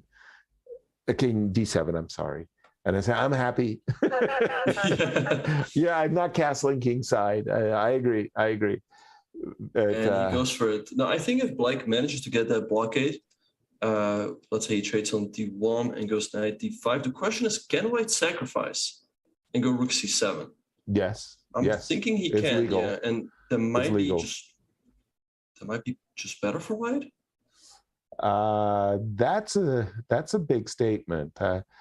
You at that exact moment, you don't even have a single pawn. You do have an anchored bishop on d6. I get that. Ooh, well, here we go. Well, Knight d5. He may. Oh. Well, sorry, okay. I was just putting that on this on the board, but okay. What we were talking about. Yeah, and here, for example, let's say I go b6. And you go rook e7 check, and I go king d8. And let's say you go rook f7 because you like to win pawns. And I go a6. I don't know, the exchange, the rook, if the rook gets active, it could easily go in Black's favor. Yeah, very double-edged indeed. But Serrano didn't want any of that. He played knight e5 first, when he played bishop f3, sacrificing this pawn over here, and now played bishop to b2. Oh, that's an intriguing way for Black. So now Black has knight c7 and king d7 is his. Okay, Black did well, I think. He's won a pawn, and for the moment, he's managed to keep his knight on the good square, d5. Right. It's like the good housekeeping square. And now again, well, you could even consider castles long, but I would think king d7 and rook on h8 to c8 would be on kind of an automatic. He castled. A surprise for me. Yeah, and now the rooks are coming to c8 and d8 also looks very solid. Bortnyk going a4 perhaps, bishop a3. Black looks very solid, but these knights are not really going anywhere. No, but for the moment, I mean, I thought there was some real dangers playing against the two bishops. I didn't realize he was going to win the pawn on b5. Right. So bishop a3, f6 by Black. That weakens the structure a little bit, but it takes a sting out of bishop d6. True that. Bishop d6 anyway. You take on e5. I get my bishop on a ideal square on e5. I'll be hitting g7, c7. Yeah. QC trade on f6. h4 by Bortnyk. Maybe think, bishop d6. His intention might have been to play f5. I'm not sure, but perhaps because bishop d6 also had the threat of bishop takes c7. It came with a very serious. We see b5 by Serrano. I don't know. I feel like this position should definitely be easier for White to play. But he's down at 20 seconds against 40 from Black a5, keeping these pawns on the board. Intriguing. Again, inviting b5, b4. Goes a6 instead. Maybe a rook c6 now. You can double up. You always have pressure here, and he goes for it. I don't like this move a6. It practically gives an open invite to the rook to land on c6. That's a great square for the rook. Indeed, and try making a move now. You cannot move this knight, you cannot move the other knight, you cannot move the rooks, I guess. And rook c1 is coming pretty quickly. He goes for b4. I think he kind of ran out of ideas there. And he returned the pawn, and not in the best way either. I mean, White definitely is suddenly for choice. Rook b6, that's a nasty move. Now you cannot defend e6, f6 will also be hanging. And Bortnyk's up 10 seconds here. As well as bishop b7 or even bishop e2. Right, looking very White. tough for Serrano. He goes e5. Ooh, this should be winning. Should be a win for white or rook e6. I love rook e6. F5. And then move the rook. Again, I think I would. Yeah, he's going after. He's definitely going after the pawns. H7 and a6 both hanging. Must be winning for white. Must be winning. Oh, and rook g7 probably now to make sure the king cannot come back. He gives a check first. Checking here. White should be one. He can also just take on e4, and then he has 3 connected passers. Oh wait, he just played rook e7. Never mind. Right. And Getting ahead of ourselves. But I think you can take, right? Yes. Check king h3, and he goes for it. And that's perfect. The king will hide out very handsomely on h3 square. Now we've got f4 check, and the king can come to g4 if you go king f6 or h6 by Bortnyk. No, I think this. By the way, the knight on the knight on C2, e1 is toast. Need a rook Ooh, I great don't move. like that. King g6. No, but bishop d3, bishop d3, and it's game over. Ah, So a full piece here. right. So yeah, it looks like Bortnyk is going to knock out Serrano. That's quite an upset. Nice. Well, congratulations here as White's putting the finishing touches on this game. Indeed, yeah, this a pawn is not going anywhere. White is now going to start rolling his pawns down the board. Mm-hmm. Okay, rook a6, good move, and yeah. Even without the bishop, this would be an easy win. Right.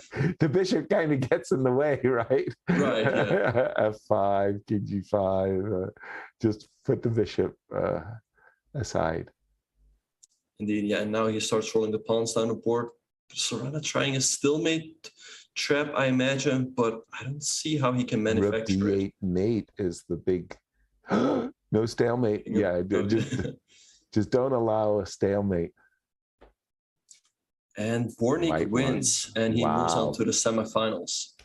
Nicely done. Nicely done. Serrano, I think this move a7, a6 was really ill-timed because it really just seemed to, present an invitation. Where would you like your rook? I'd like a rook on c6, please. Yes. And it was served up just perfectly. That was the moment where things really went south, I think, for Black. I think Black was doing pretty good right about here. Right about I here. agree with you. Yeah, after b5, maybe even rook c6 right away could have been considered to double up on a c file.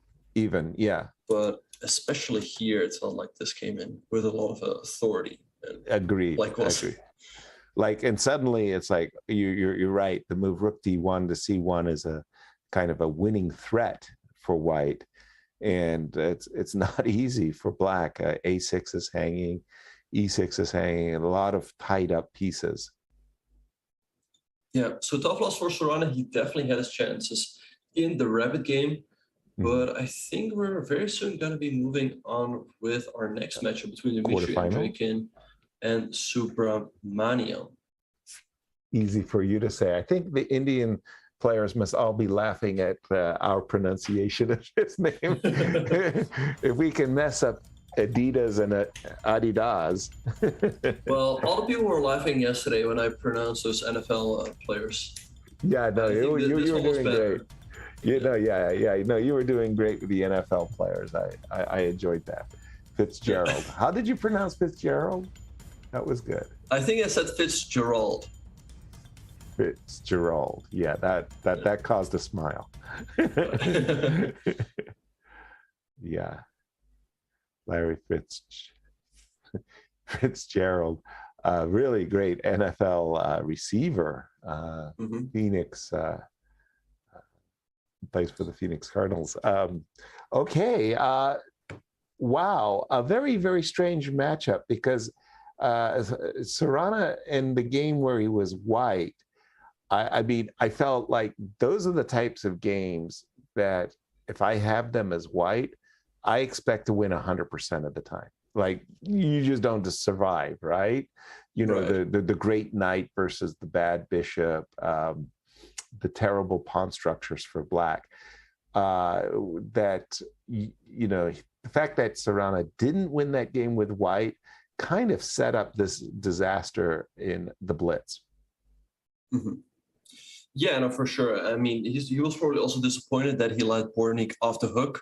But I think, especially given the fact that it came down to a blitz game, as we said before, Bortnyk is very strong in those time formats. I already thought that it was very much a coin flip at that point. I see. Yeah, and sometimes it's, well, in all of those matches, you know, you need a little luck, and sometimes it just shows up that, you know, you get that move that you need, and the whole position and the match itself changes.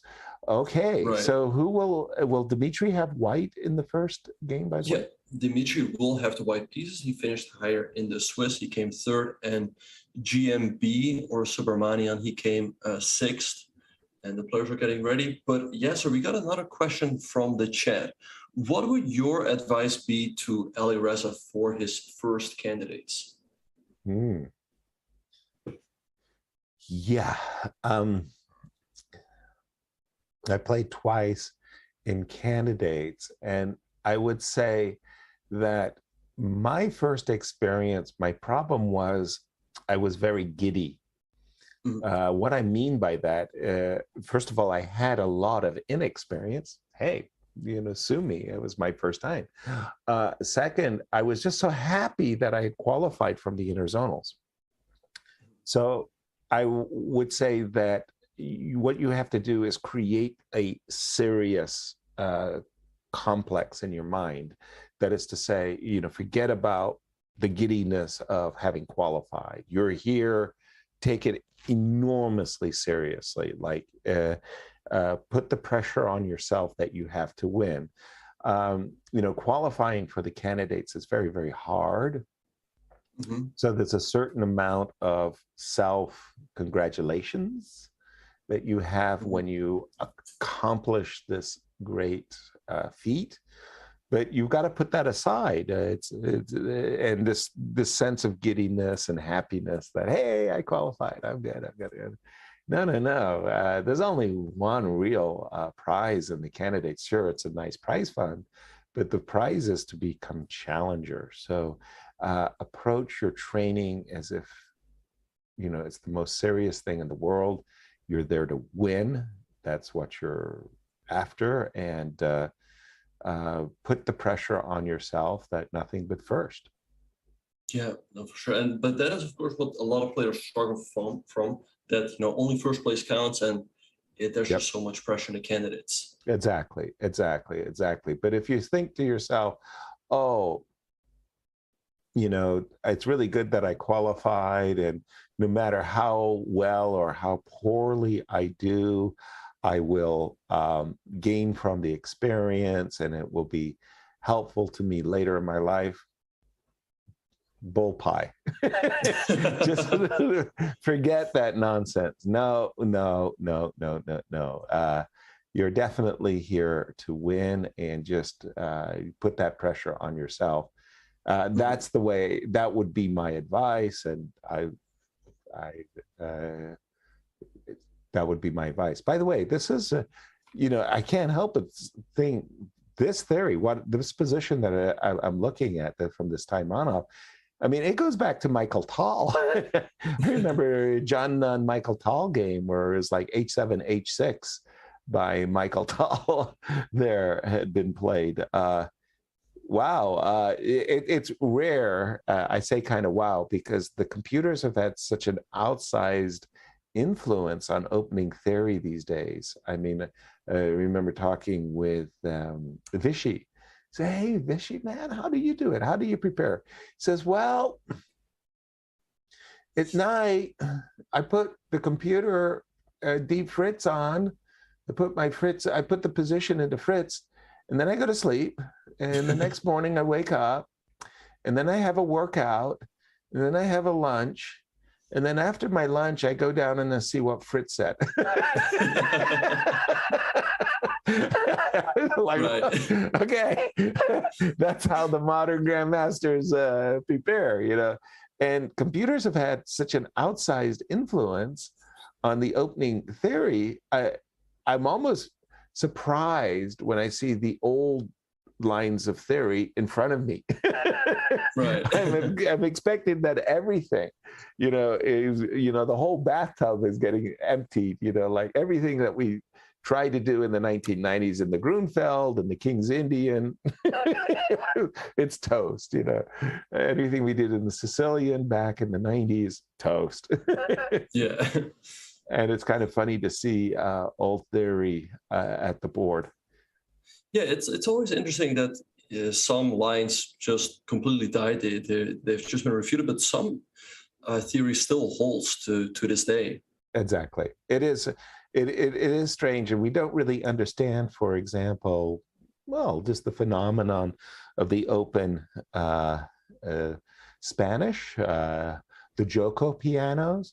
At one moment, you know, people were playing the French all the time. Lots of Petrovs or Russian defenses, a lot of Taimanov Sicilians, and then the fashion changes. And it's sort of like, why did everybody stop playing the King's Indian? Why did everybody stop playing the Grunfeld? Why did everybody stop playing the Queen's Gambit Accepted? And then, you know, 15 years later, the Queen Gambit Accepted has a new evolution. Right. Yeah. Like, how did it? I don't know. I don't know why. The vagaries of fashion. Bishop d4, by the way, is a tricky little move. It's trying to coax the move c2, c3, or in fact, bishop c3 out of white, because now the knight on a4 doesn't have a retreat. So then the question is, if we play the move b5 here, Benjamin, how do you calculate the tactics after b5? Yeah, I guess after b5, white wants to take on d4, and if we recapture, there is that move e5, hitting the rook in the corner. And continue the line. So bishop takes d4, pawn takes d4, e5, d5. I don't want to see the e file open. Bishop takes d5, rook b8. They didn't go for it. It was a challenge there, and you know, you'd have to calculate, and you know, 5 minute a rapid chess game to calculate those lines. I suspect the players had some familiarity with those type of tactical positions. Here I'm taking with the pawn. I think so. Yeah, I think either capture with the bishop or with the pawn looks fine for black.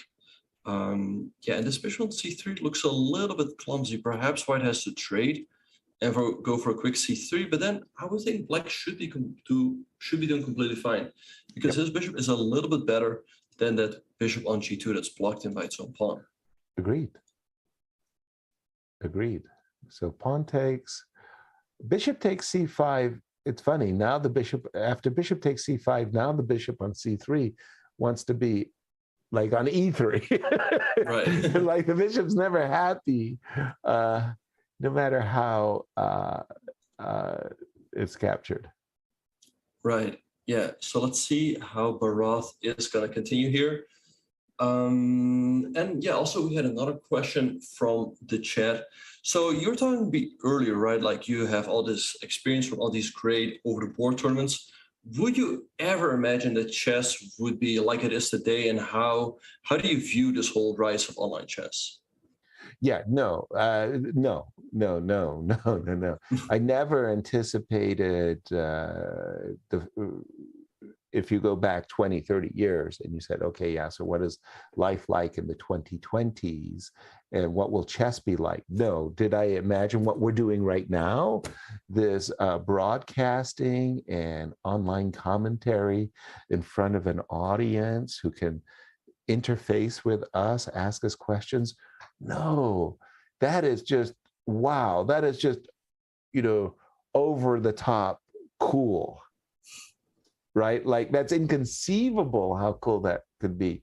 Like I come from Seattle, and at the time that I was living in Seattle, the epicenter of chess was New York City. I didn't meet grandmasters. I mean, no, not at all. And today, the internet means that geography is meaningless. We can be sitting next to Magnus Carlsen.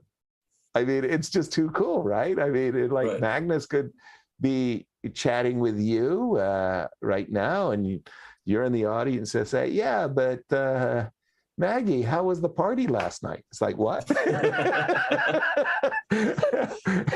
Yeah, that is so cool. Then you have computer engines that are 3,500, 3,600, get lost. The great fear, and I remember talking about it in 1975, we had a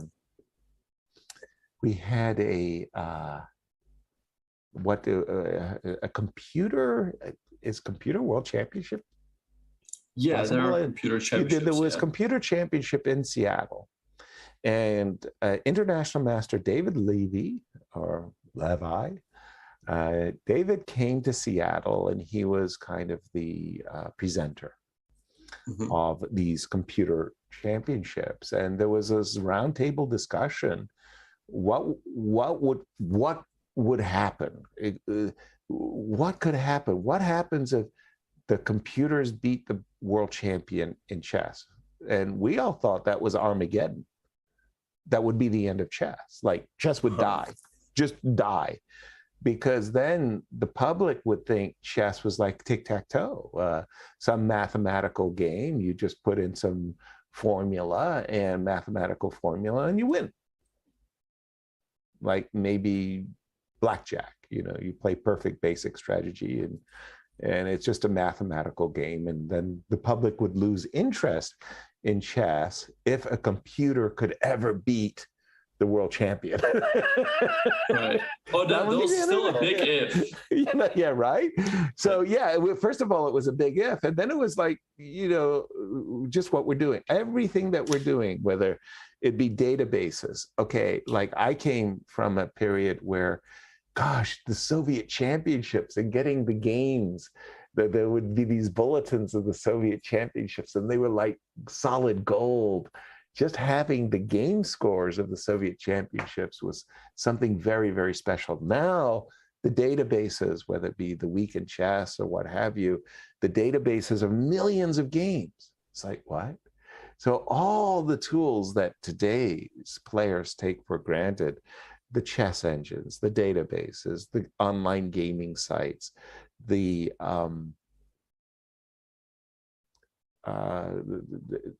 commentary, just the fact that you could reach out and talk to Benjamin Bach, to talk to Fabiano Caruana, and just ask them questions. This is amazing. This is phenomenal, guys. No way, not in 100 years did we ever, like that's just some kind of, unicorn fantasy. Like, how cool would chess be if we could have all the things that we take for granted today? It's happened. Yeah. Never saw it coming. If I did, I'd be telling you a lie. No, never. And again, the fact that a chess engine could be 3,600 and people are still fascinated with chess. I mean, that feels a little bit weird right there. By the way, I think what you were saying about the bishop on g2 being versus the bishop on b7, and how black would be a little bit better if the players reach that position. Isn't that strange? They've come right to the type of ending that you said correctly would be better for black. Yeah, black should be a little bit better. White probably has to take the pawn on c2, then we take on e5, and this pawn is under attack. I think rook c7 is kind of an empty punch. So Andreikin's got some work to do here. I mean, if rook e1, there's always a move like f5. Correct, exactly. So I think Bharat can be quite happy about the position here. Oh, no question about it. I feel that black has black has the advantage. So rook f5, I would probably drop back with rook e7, inviting e5, so that I would take on g2 and probably play a move like rook e8 with the idea of g6 in the near future. It feels to me that black has the sunny side of the draw. Right. Yeah. No, for sure. Yeah. And time isn't that much a factor yet. Yeah, black is under 4 minutes. Dimitri has 4:20 on the clock. But yeah, so he has a small time advantage, but it's not really too big of a factor. No. And I wanted to ask you, like you were saying that people were, it was a very big if, whether the computers were going to get stronger. Yeah. Was there a certain time where you guys were like, oh, it's just a matter of time? Yeah, I think the handwriting really appeared on the wall at a certain championship of the computers. They were the M-Chess Pro. They had this Hydra computer. The Hydra computer played against Mickey Adams. And Mickey, really, really a strong player, top 10 player in the world, scores a draw. It's like, oh my God. And, you know, you just started seeing that the computers were making quantitative advances as the speeds of the computers increase. And I remember talking to the, draw? Yeah. Oh my gosh. Odd. He could have perhaps just played on with a move like rook e7, as you mentioned. Sure. Maybe he's just happy to get the black game out of the way, but it looked like black had a small risk-free advantage here. No question about it. And just to complete the thought, I remember talking to Mr. Dr. Tan. He was the lead developer of the Deep Blue for IBM. And he said it was just all about speeds, that, you know, like you were just doubling the speeds, Moore's law each year, and that every time, in his view, the speeds doubled, it was worth 50 rating points. Well, then you could just go, okay, well, 50 rating points in 18 months, 50 rating points in 18 months, 50 rating points in 18 months. You know, you get to some year 2000, and you're at 2850. You go, right, and then, and it just kind of happened that way. Okay, this line of the Queen's Gambit with decline with Bishop f4, well, it got a pretty decent tryout in the 2018 World Championship between Fabi and Magnus. And as we know, all the games in that match were drawn. And, well, I kind of thought that after that, Bishop f4. Wait, but look at this position. Black got an h6. Has got an h6. Let's go back real fast. For 3. White played bishop g5 and after h6, now bishop f4. And actually, this might look insignificant, but this really changed the position, because white very often goes, let's say white would go bishop d3 here, right? Then there'd be a threat. Indeed, but now I think black should be doing completely fine here, and can maybe think about a quick d4. Yeah, no, black should be doing fine, no question about it. And I always thought that the inclusions of the move, whenever you ask the bishop a question, h7, h6, or against bishop b5 in the Rui Lopez, a7, a6, I always thought it was in black's interest to get in the moves h6 or get in the moves a6, especially when the bishop moved backwards, right? That it would. So for me, if you want to start the position, this very starting position, and you say to me, you can have a pawn on h6. Are you agreed? I go, yes. I accept. I'll put the pawn on h6. Not that I want to play g5, but I like controlling the square g5. So I'm not sure this move bishop g5 to bishop f4 was prepared, or it was just kind of at the board, a feeling that you wanted to do something a little differently. But I think that Black, any opening troubles that Black has, they're gone. They're past. Yeah, He's no, doing it looks fine. like if anyone's better, it's probably Black. He just played the move d4, Yeah. creating a lot of problems in the white position. I feel like all of these trades should favor Black. Yes. Maybe you can ignore everything in castle, but then you will. He goes for e4. Unfortunately, I think he had to play e4. If you castle, you take on e3. You have to take with the bishop, because you can't leave the bishop on f4 hanging to queen takes f4. The pawn on e3 would be in a pin. Right, but look at the clock. They started off with 3 minutes, and Andreikin still has 3 minutes and 5 seconds on the clock, and White's down to 50 seconds already. Yeah, White's holding on. Right, but where do you go with the queen? Right, you're just hoping to somehow get out of this somehow intact. Let's say queen c3, just to pick a square, and he's got to do it kind of quickly, right? He doesn't have disallow the knight g94 jump, but this time your queen's in a pin. But it's like you have to go to c4. It's the only square. Is rook c8. I mean, there's a lot of bumping going on here, and it's not in White's favor. White's in trouble. White's He's down to 12 trouble. seconds. Not making it out of the He's got to move here. Queen c4. He's got to what? Queen c4. What is he doing? Rook c8. Rook c8. Queen b4. Queen Play it d3 quickly. was chosen. This looks really tough. Now, if White could just castle, that would make such a difference. Might not get the chance. So rook c1, bishop c1, bishop f3, and queen e5. Might not be a knockout blow, though. Because rook d8, but rook takes d4, and what do you do? Where, like, queen b1, there's got to be a win here. Oh, f5, that's a great move. If you take en passant, then you lose the bishop, and you're going to lose the bishop on e4 or f4, and he's just... Or that's just a free piece. What? What's a free piece? Sorry. Bishop, rook takes d5.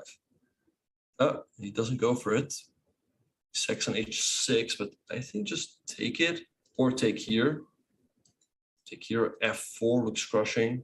He gets the king out of the center finally, but he's down a piece here, and he's only 12 seconds. Disaster struck, I'm afraid. c2. Yeah, no, Andreikin is not going to mess this one up. No. c7. White's still fighting on, but... Queen e4? Oh. g5, also a good move. I was thinking, I'm a pawn grubber, so defending b7 and attacking g2 was kind of like automatic for me, like the ankle bone connected to the foot bone connected to the knee bone. Right. You just defend g2, defend b7, attack g2. Okay. Well, okay. I mean, it's just an extra piece. An extra piece, and queen e3, rook e1. He still has to finish the game off. That's right. Queen takes. No, wait, never mind. Rook's on e2 now. So we take on b2. Yeah, that's nice. Now take g1. That's a puzzle rush. Yeah, and he sees it. So Dmitry Andreikin is going to move on to the semifinals as well against Alexander Bortnyk. Yeah, this was an opening experiment gone awry. And again, this is like, for me, one of those things where, an experienced player, I think, as White, would have castled early and allowed d4 and made a draw. Because these are the types of things that when it goes wrong for White, you never recover. d4 and all of these tactical shots that Dmitry was dropping on the board. White was reeling. Yeah, I think he just took too many luxuries, so to speak, in the opening. Exactly. Going, bishop g5 and then bishop f4. Here, white just has to play bishop h4 or trade on f6. Right. So Dimitri took advantage of the fact that white lost a time by going c5 immediately. And Right. here, perhaps pawn takes is also already a mistake because black trades off these knights, wants to go for a very quick bishop b4. Here, I Right. think a3 is another luxury. It's a And half tempo that you're losing, right? Yeah. He just lost too many half tempos indeed. And queen f6 followed by quick d4 was already very nasty to deal with. Agreed wholeheartedly. And again, I think just an experienced player would have said, okay, like shut it down, make a draw. Because after d4 came and the moves d3, it was like white with less time was really on the back foot throughout. Yeah, I think really, given how tricky, how dangerous black's initiative was, combined with the time advantage, it was just too much for Bharat to deal with. Agreed.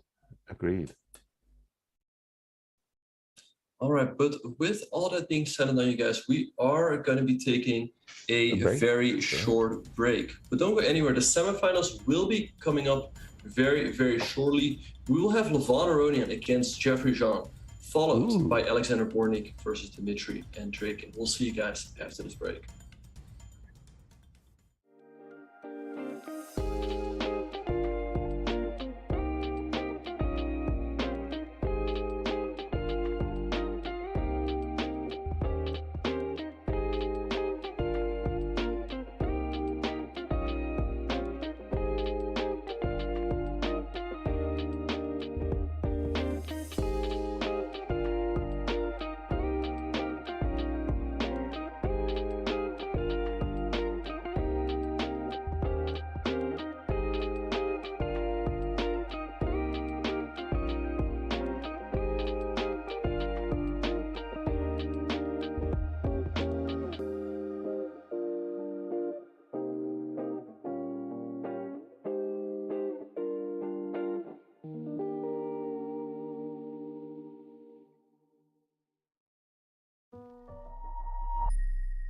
This is going to be a real-time breakdown of Danny Wrench's games all time on chess.com. That's cool.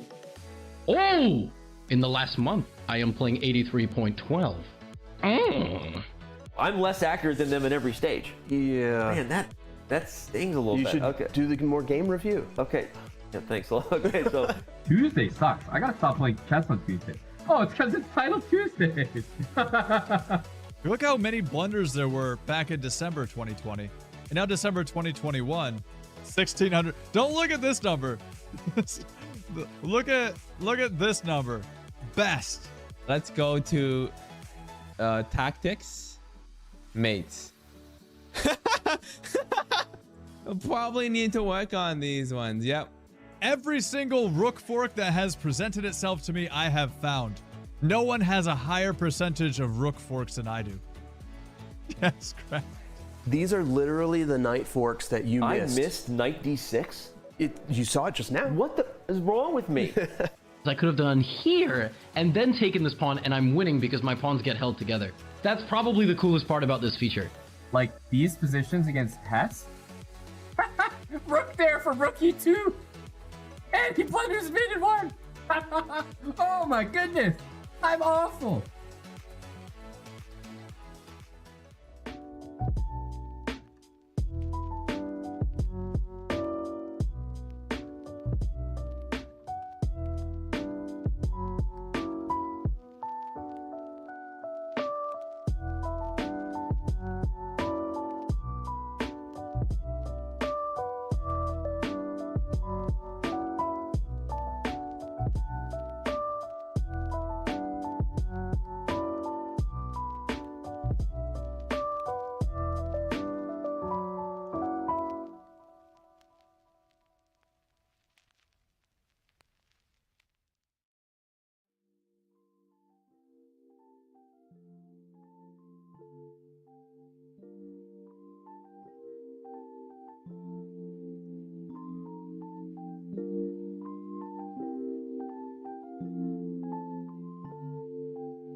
The Rapid Chess Championship is brought to you by Coinbase. Whether you're looking to make your first crypto purchase or you're an experienced trader, Coinbase has you covered.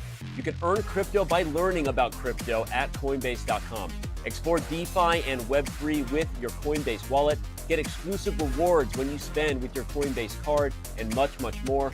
Learn more at Coinbase.com/chess and get $10 in Bitcoin when you sign up and verify your account. Check them out. Use the command sponsor or command Coinbase today and go to Coinbase.com to get that Bitcoin, baby.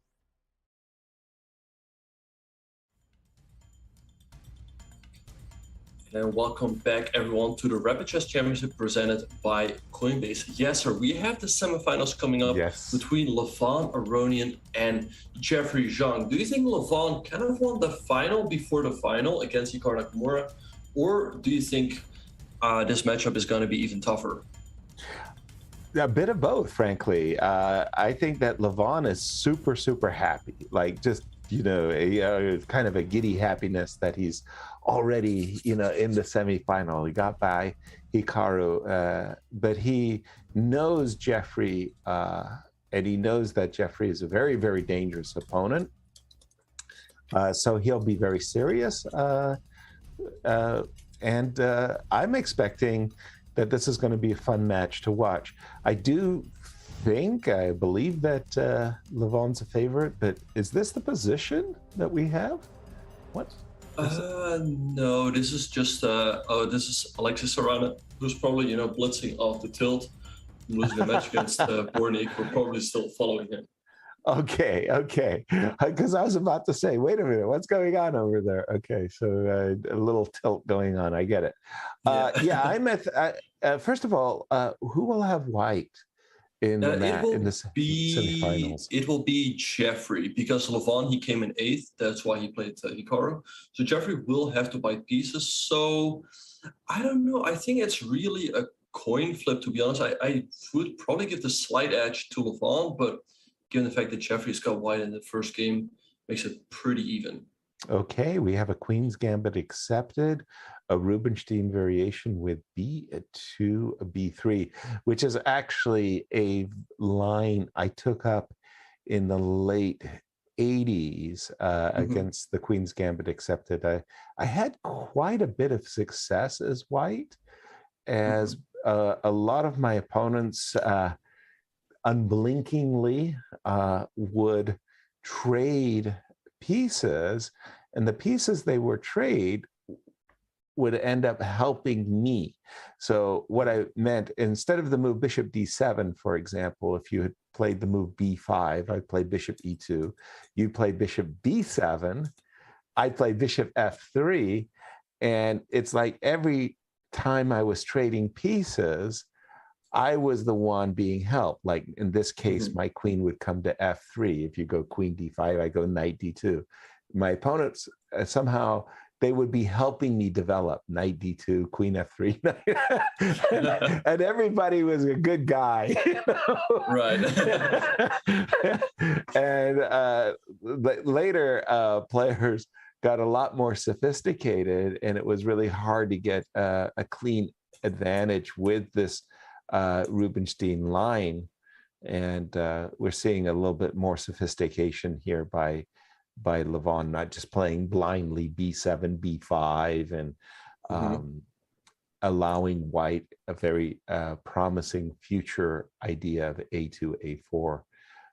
Right. So how was the Queen's Gambit accepted? Back in the day, because these days it's a very solid opening that Black just uses. Like it's a slightly used position, right? And generally draws. Yeah. How is it viewed? Yeah, well, pretty much the same way it's viewed today, as an excellent way of neutralizing one d4. And in particular, Tigran Petrosian, when he was black and he would play the Queen's Gambit accepted, he was terrifying because it was so hard to defeat him. And you're seeing players like Wesley So, for example, playing the Queen's Gambit accepted. And how many times do you see Wesley So getting obliterated on the black side? No, it just doesn't happen. I mean, okay, you may outplay him, you may beat him on move 50, 80, whatever. But in my day, the Queen's Gambit Accepted was perfectly sound and a great weapon in a match. It was very interesting that, for example, in my day, the Grunfeld defense was considered a great defense for tournament play, but a terrible to be low-rated players. Yeah, but a terrible defense for match play. Right.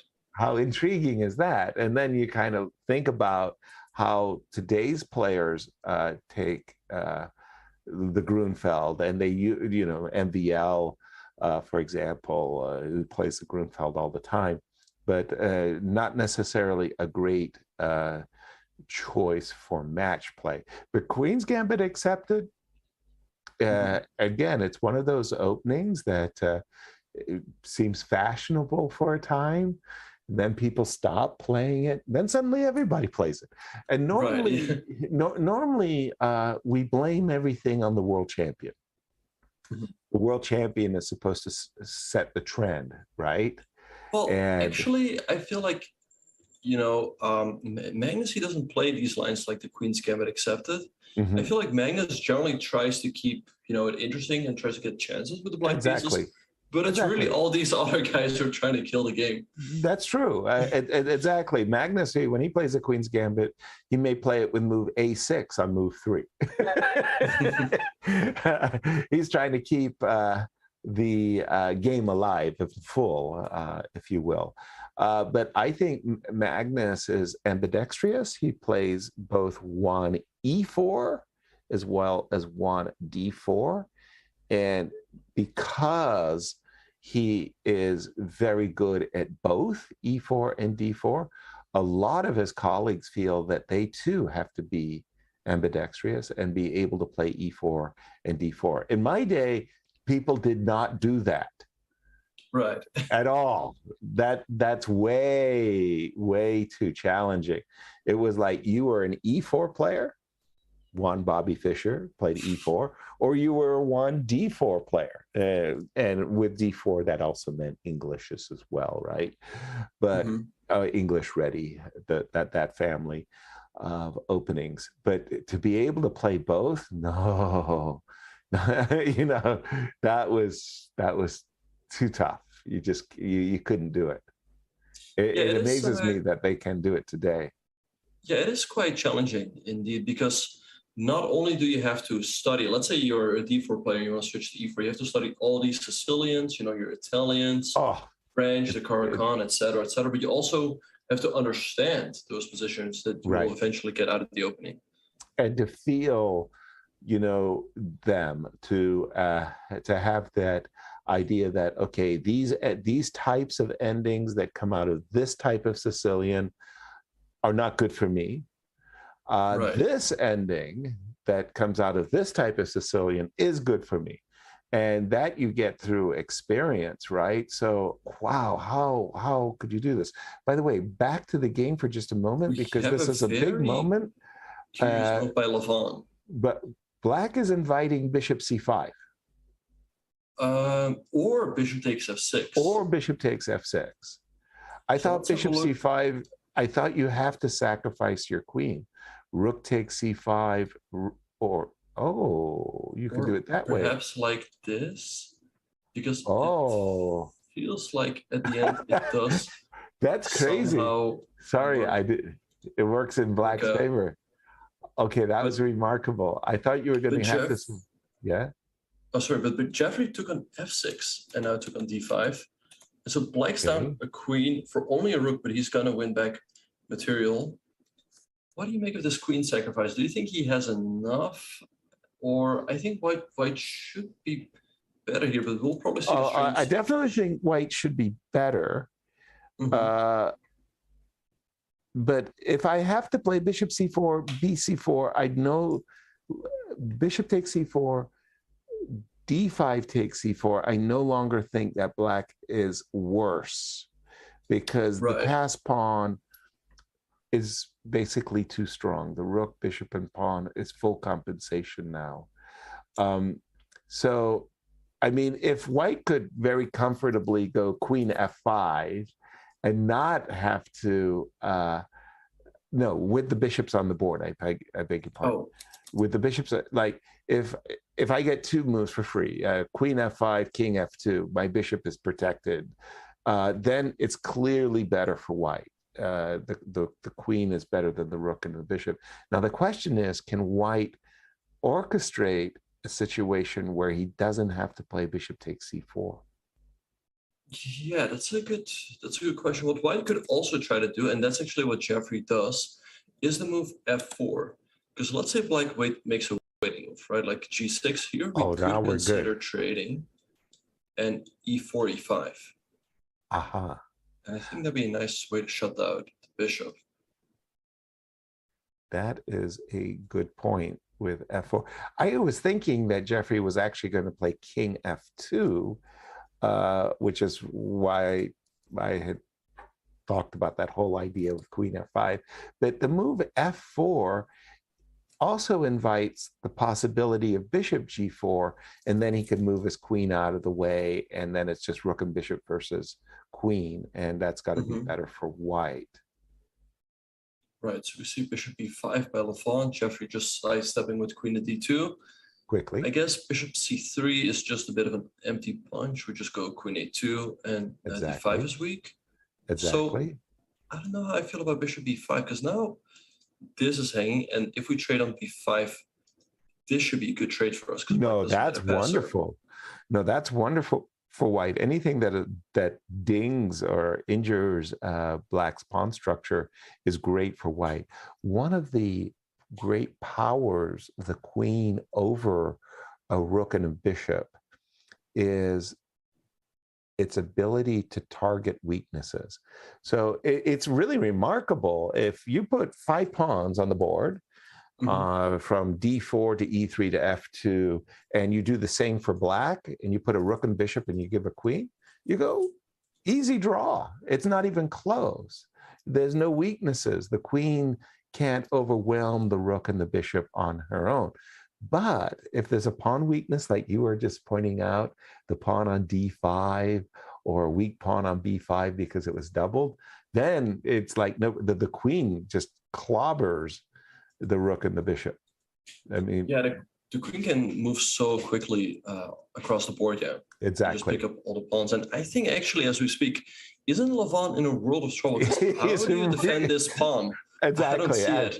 That's the whole point that we were building up to, is that we've now got a position where the queen really is definitively, demonstrably better than the rook and the bishop. Like, I don't know, Levon, you know, his face isn't revealing anything. He doesn't seem terribly concerned one way or another, but I mean, I got to tell you, I think he's lost. I mean, just, I think he's lost as well, yeah. Because usually, you know, if you have a queen versus a rook and bishop, you definitely need to have something to show for it. But if white is also going to pick up a pawn, then white should just be technically winning. And let's see anyway how black could ever set up a fortress. So for example, d5, d4 right now, bishop takes c6, b takes c6, takes on d4, bishop takes d4, king f1. This is exactly the type of position that is terrible for the rook and bishop. Why? There's 2 pawn weaknesses. There's 2 pawn weaknesses. Yeah. It's just terrible. If you were to take those 4 pawns on the queen side off the board and let black play the move bishop f6, easy draw. You just make a draw. But because of the pawns being weak, then the queen overwhelms. Yeah, so I felt like that queen sacrifice was very unnecessary by Levon, but he played rook to e8. Jeffrey took on d5. So I guess if you take on e3, we just take on f7. Right. And then we get to trade rooks on d8 and probably put the bishop back on d5. Rook takes d8, bishop takes d8. There might also be a problem with the rook. No, yeah. So I could still cook up some tricks here.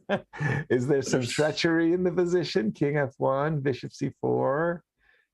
It all seems to be working out. Yeah. But yeah, That's okay. generally the queen only gets stronger the more pieces get traded off. Exactly. Also, the more open the position becomes, more, diagonals and files to work from. So bishop takes d5 on the board. Is rook takes e3 on the board? 3. Yeah, and bishop Okay. takes f7. So there was also a possibility there of king f2. I didn't know if that. Ooh, he went king f8. Not a good sign. Yeah, Jeffrey instantly traded on d8, but it has got to be winning for white. Let's see how he's going to do it. You could always go h3 followed by king h2, but I think getting these bishops off the board is going to be really decisive. Exactly. So once again, you had shown some line with bishop d5, bishop b6, king f1, bishop b5 check. We had bishop c4. We kind of stopped it here because we just thought, well, that the queen will eventually, take over the position. But after bishop c6, still some work, but it should be white all day. Indeed, yeah. It's just if I can somehow bring the queen into the attack, perhaps queen d2 to d6, something along those lines. That's the dream, absolutely. Yeah. But let's see if Jeffrey is still thinking in the current position. Yeah, he must. Okay, so he goes for bishop d5, the move that we suggested. I guess bishop d6 by Levon is sort of his only hope. Right. And then king of one looks forced. Indeed. Also, I was talking about when the queen overwhelms the rook and the bishop is when there are pawn weaknesses on the board. Another thing to say is when the king is weak, the queen will overwhelm the rook and the bishop as well. The queen is a formidable attacker. And in this particular case, looking at the black king, you could say, well, the black king is definitely, ready for the queen to attack. You just showed one line where a queen could land on d6, and it would be like awesomely strong. There was a mate on f8, but I also like this approach by Jeffrey, a4. He's threatening to play b5, opening up the a file for his queen or winning another pawn. And I got to say, I like this choice as well. Yeah, no, you make a very good point. And the proverb is really that the queen is not only a very good attacking piece, it's also a very strong defensive piece. And given the fact that black does not have a queen, he will simply not be able to defend himself. Exactly. And right now, I just don't see anything for Levon. What I like about a4 is that, let's say we would make another move like h3. Right? Black could play the move rook e4, attack this pawn, and then after g3, capture his bishop. Ooh. And go here. Exactly. But now that is not in the position. A4 is basically stopped that nice little trick that you were just mentioned, because there is no longer bishop b5. Yeah. And another nice added benefit of a4 is if it was my move in the position, yes, I understand b5 is an excellent move. But yes, also bishop david 5 is an excellent move, because I want to trade off the bishop and to create weaknesses in black's camp. Rook e4 g3, kind of an automatic. And there's Levon kind of going for some desperate cheapos. He's stopping bishop d5, but maybe bishop f3, rook d1 on his agenda. Yeah, that's asking an awful lot. Bishop e2. That's asking a lot, yeah. Okay, I think we're going to see b5, bishop f3, bishop e2 by Jeffrey. I think so too, yeah. And then Levon's got to keep the game going with a move like bishop d5, perhaps. Yeah, but then something bad is going to happen. There's a weak back rank that is just bursting for white. So b5, bishop f3, bishop e2, bishop d5, queen c2. Ideas of queen c8. Yeah, I don't see there for black. Jeffrey could, of course, also at any moment queen e2. Queen e6 is also still very, very strong. Queen, I was a little bit afraid. No, I can't do it. There's a back rank mate. Sorry. But if rook e4, maybe he wants queen g4. Sneak in this way. That's a nice way to sneak in. There was a funny move. Queen e2, bishop takes a4, queen e6. Oh, then you can take. Rook takes c4, right? Right. Queen takes b6, and the game flares anew. But it's kind of funny. Queen e6, rook takes c4, and we mentioned that bishop b5 idea. There's still queen takes b6. That's so funny. Right. So maybe white should have done something else there, but bishop takes a4. I could play b5, threatening mate. That's a nice funny. idea, yeah. Yeah, that's a funny one. E8 is the good square. Right. So we had rook e4, queen c2, and rook e8 by Levon. Maybe now is a good time to go b5. But then the question is, let's see. Can I play bishop? I'm a pawn grubber, so I always look at grabbing the material when it's available. Bishop takes b5, AB bishop takes b5 is rock solid, good play. But maybe bishop takes ace. Oh, bishop takes. No, he's starting checkmate. Be careful. Yes, he's starting checkmate. Bishop d7. Very tricky. But Levon, he is. I mean, he's a cheapo artist. He's right, and he's very proud of this, by the way. Yes. You're a tactical thief. You say to Levon, yes. For him, that's the compliment. So a5 by Levon. Okay, but now it feels like black doesn't have any threats, and we should be able to I'm definitely shutting down the bishop, by the way. I'm playing h3. I'm playing h3, g4, or I'm playing f5. One of these moves. Queen d1, the same idea. Yes, to try to shut down the bishop. Queen d6, nice move. If check, we just hide on h3. That's good. I like that. Levon running out of time here. He's got 7 seconds. 7 seconds, and Jeffrey looks like he's clinching. Bishop to d5, just to make sure to keep everything. But then maybe healthy. b6 and black can block. Oh, bishop f7. That's a nice move. If the rook moves, there's queen e5. That should win the game. All the bishops are hanging. Right, and if rook c2, there's just king f3. Gotcha. I think that's it.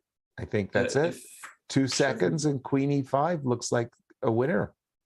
Yeah, let's see if Jeffrey finds it. But yeah, that would be decisive. Queen e5 on the board. Rook c2, king f3, and Levon just doesn't have a move here. Nope. Wow. You see the Akiba Rubinstein variation of b2, b3. You just could we see that moment where Levon blundered his queen? Because guys, we've just had remarkable. We were saying at the start of the show that the quarterfinals between Hikaru and Levon was like a finals. Right. And, I mean, our assumption was whoever won from that quarterfinals was, a finalist to be. So Jeffrey didn't get the script. Somebody didn't tell him that he was, supposed to lose this match. Right. But yeah, the move rook c8 to me looked very surprising by Levon. That looked like a blunder. Out of the way, and he should have been completely fine. But I don't think it was a blunder. I think it was intended, but it did seem like, oh wait. Yes, it did seem like white was always the one who had the chance here. I think he really went wrong with his move bishop e5. I think, once again, this trade was not the end of the world, but after bishop e5, now this pawn on d5 became incredibly weak and he was simply unable to defend it. Yeah, now he's just material down. The queen is much stronger than rook and bishop without, you know, if white had the isolated pawn, like you put the pawn on e6 and a pawn on d4 and, you know, the rook and bishop, you know, I think makes a good argument that you could try to make it equality. But here, the pawn on d5 is actually a weakness that white gets. So white already material ahead, queen versus rook and bishop, but now also this pawn on d5. And I think it's technical at this point. And, good technique. Good technique. I liked a4 very much by Jeffrey. Well done. Well done. No, he played, he played great and fully deserved to win. So he's going to be facing the winner of the semifinals between Alexander Bortnyk and Dmitry Andreikin, which is going to start very soon. But yes, sir, we have another question from the chat.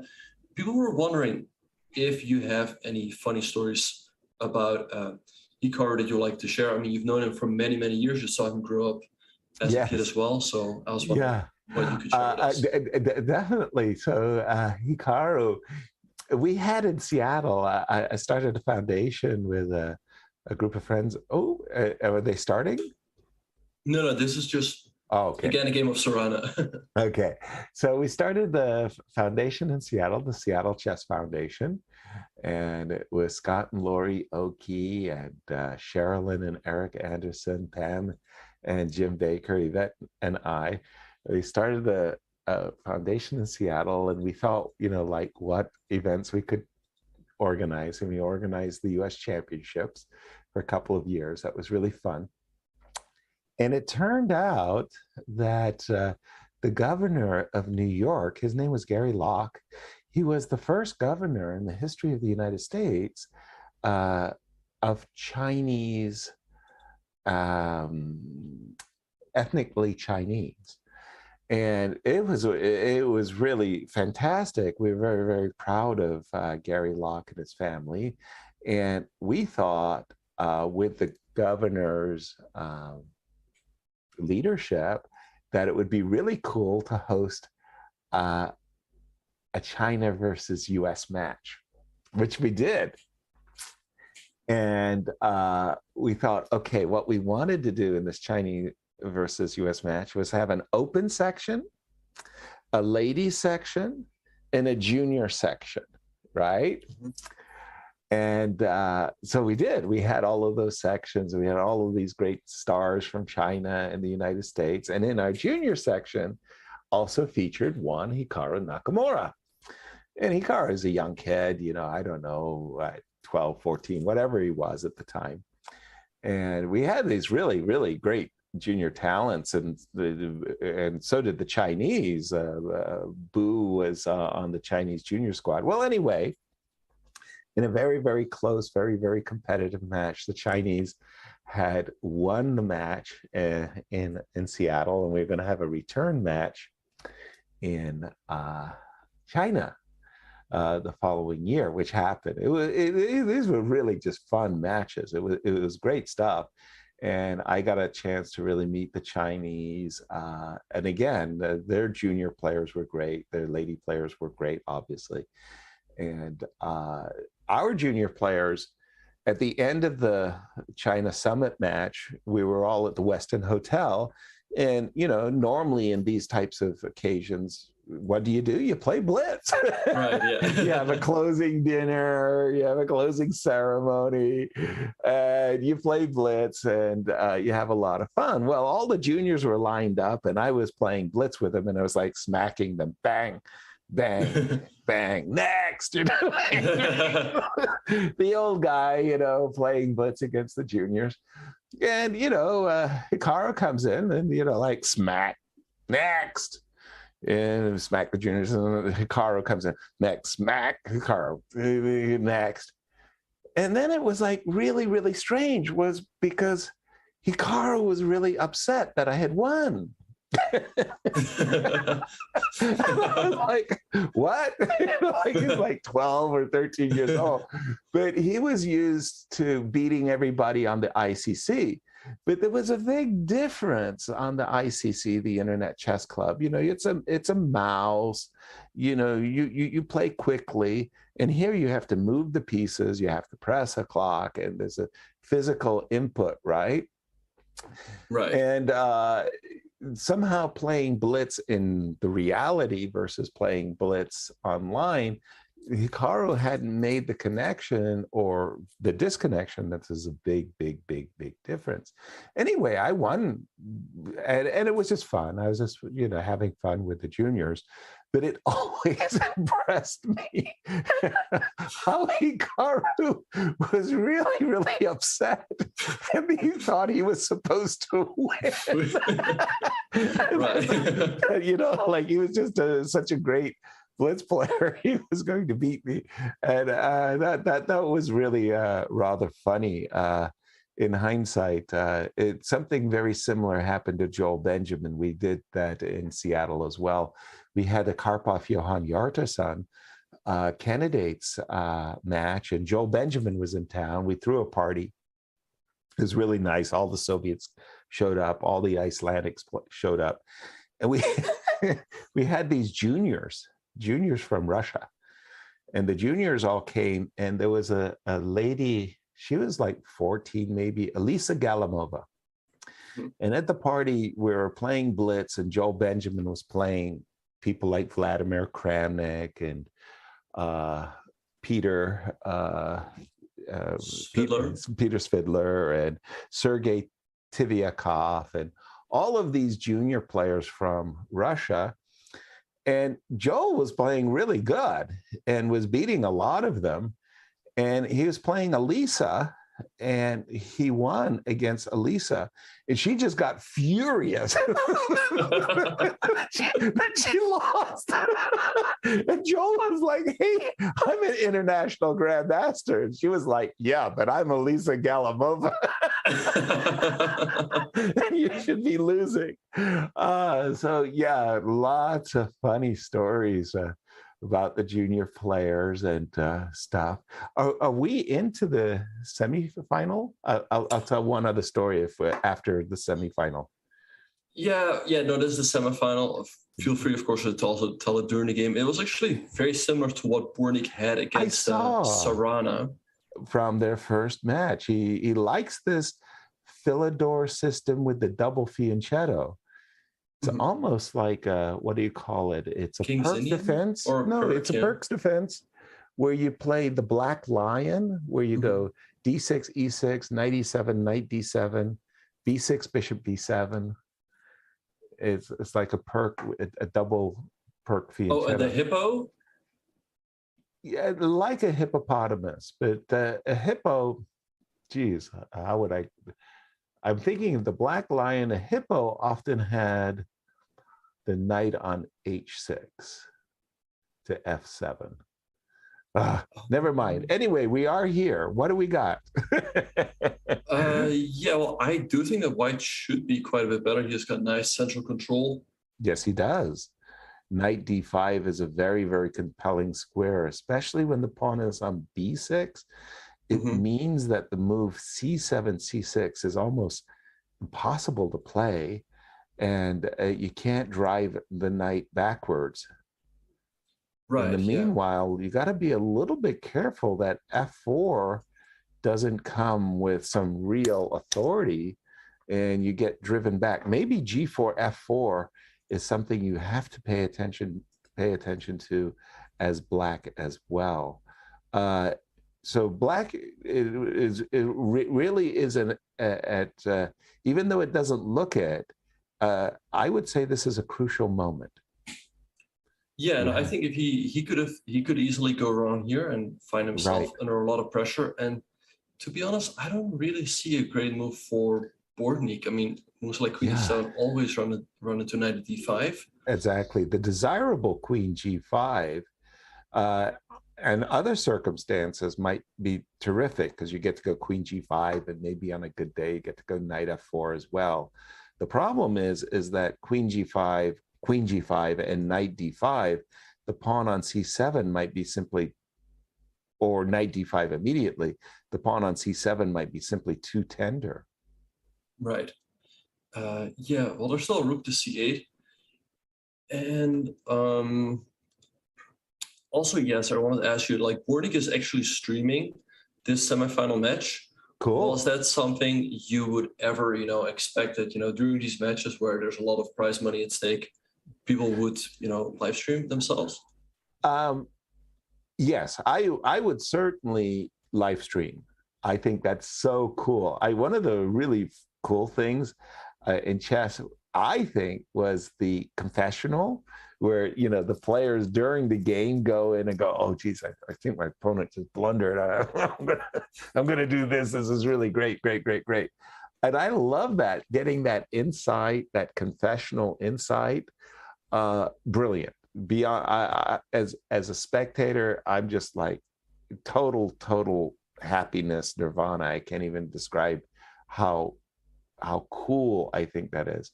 When Hikaru is streaming and he's playing, I just think that is so cool. I'm getting an insight into mind of a chess genius. And I would certainly, in an event like this, happily stream. Anything less than $100,000, I'm happily streaming. Candidates, no way on earth. Right, yeah. Never, ever would I even. I mean, that would be just an impossibility that I would stream a U.S. championship, for example. No. Those titles are too meaningful. Winning the Rapid Chess Championship on a given weekend, that's great. Losing the Rapid Chess weekend on a given, that's fine if everybody enjoyed themselves. So I would be happy to stream this event. I wouldn't be happy to stream the U.S. Championship. By the way, the moves knight f6, knight d2 was played. Knight d2 to f3. That was a little bit of a surprise for me. I don't know about for you. And then queen e7, and black is somehow okay. Yeah, I thought he had something with a bit more punch. Yeah. Now it feels like black is fine. I like the move knight f6, stopping the knight d5 jump. Okay, but I'm going to play it anyway. I think I'm still going to play knight d5, knight takes d5, bishop takes d5. I'm assuming you're going to play rook d8, or if you like rook c8. Yeah, one of those two. I still think I've got a little smidge of something here, even if I'm lying to myself. But knight d2 to f3 kind of, I think, let black crawl back into the game, if I'm not exaggerating. I think so too. Yeah, I mean, there's never this f4 push anymore. Right. And yeah, the trade always favors black. Okay, so, yeah, so the quick story was during this candidates. Remember, we were talking about knight h4 to f5. Right. Now suddenly you play knight h4, so you could go bishop takes e5 and knight takes g6. I mean, I hope he doesn't see it. Right. What kind of move is that? Get out of here. Bishop takes e5, knight g6 on white's agenda. Indeed, but now this knight can always be hanging in some variation. So king h7 by Bortnyk defending this pawn, and f4 could now be met with knight c6, and you're getting the bishop pair. Right. That's not exactly what white wanted. Okay, here we go. Anyway, all of these juniors, a team of Soviet juniors and Soviet girls came to Seattle. We're having this party at a friend of mine's house, Arnie Garcia, and he's got this huge home, 6-bedroom home, huge bar, pool table, and everything. And the Soviet juniors had been brought in a van bus with this kind of babushka, this Soviet lady, a very stern, fierce-looking woman who, you know, her sole job was to look over the kids, right? And the party was going. It was really, really wonderful. And suddenly all of the girls were gone. They were just missing. All the girls were just missing. They're gone. And this babushka, you know, she comes to me, girls, where are girls? And I was like, what? Girls, where are the girls? So I was just like, I don't know. I mean, and then I went to Joyce, our hostess, and said, Joyce, have you seen the girls? And no. And we walk around, we're trying to find them, and no. And Joyce goes, I know. I just wait for the emergency vehicle to go by. I know Joyce had this special bedroom. So when kids came over, they had this playroom, and it was full of stuffed animals. Like, seriously, it's not a joke. Like, think 300 stuffed animals and massive animals and really small animals.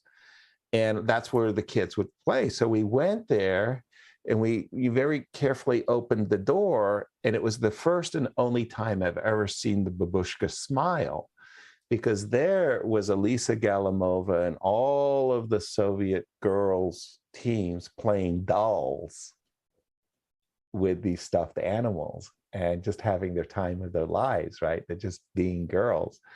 And it was really great. So I told Arnie, our host, and he said, okay, you go tell the girls that they can have one stuffed animal each.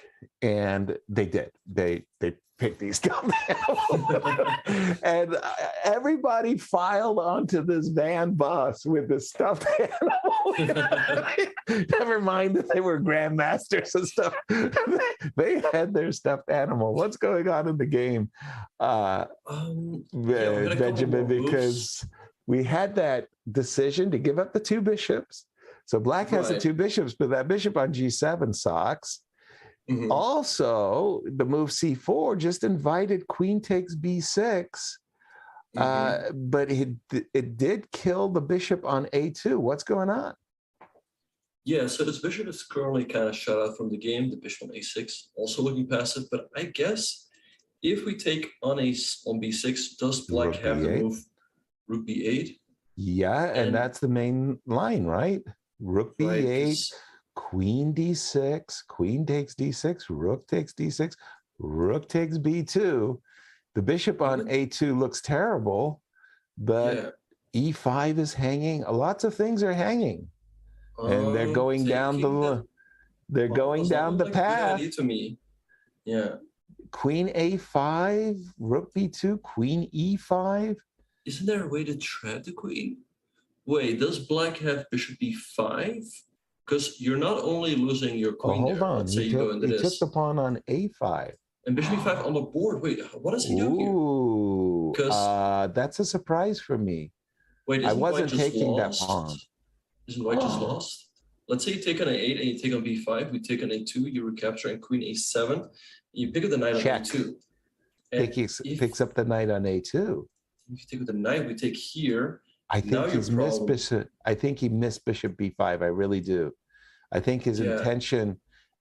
I think his focus was on rook B2 and queen E5, and he just he missed bishop B5.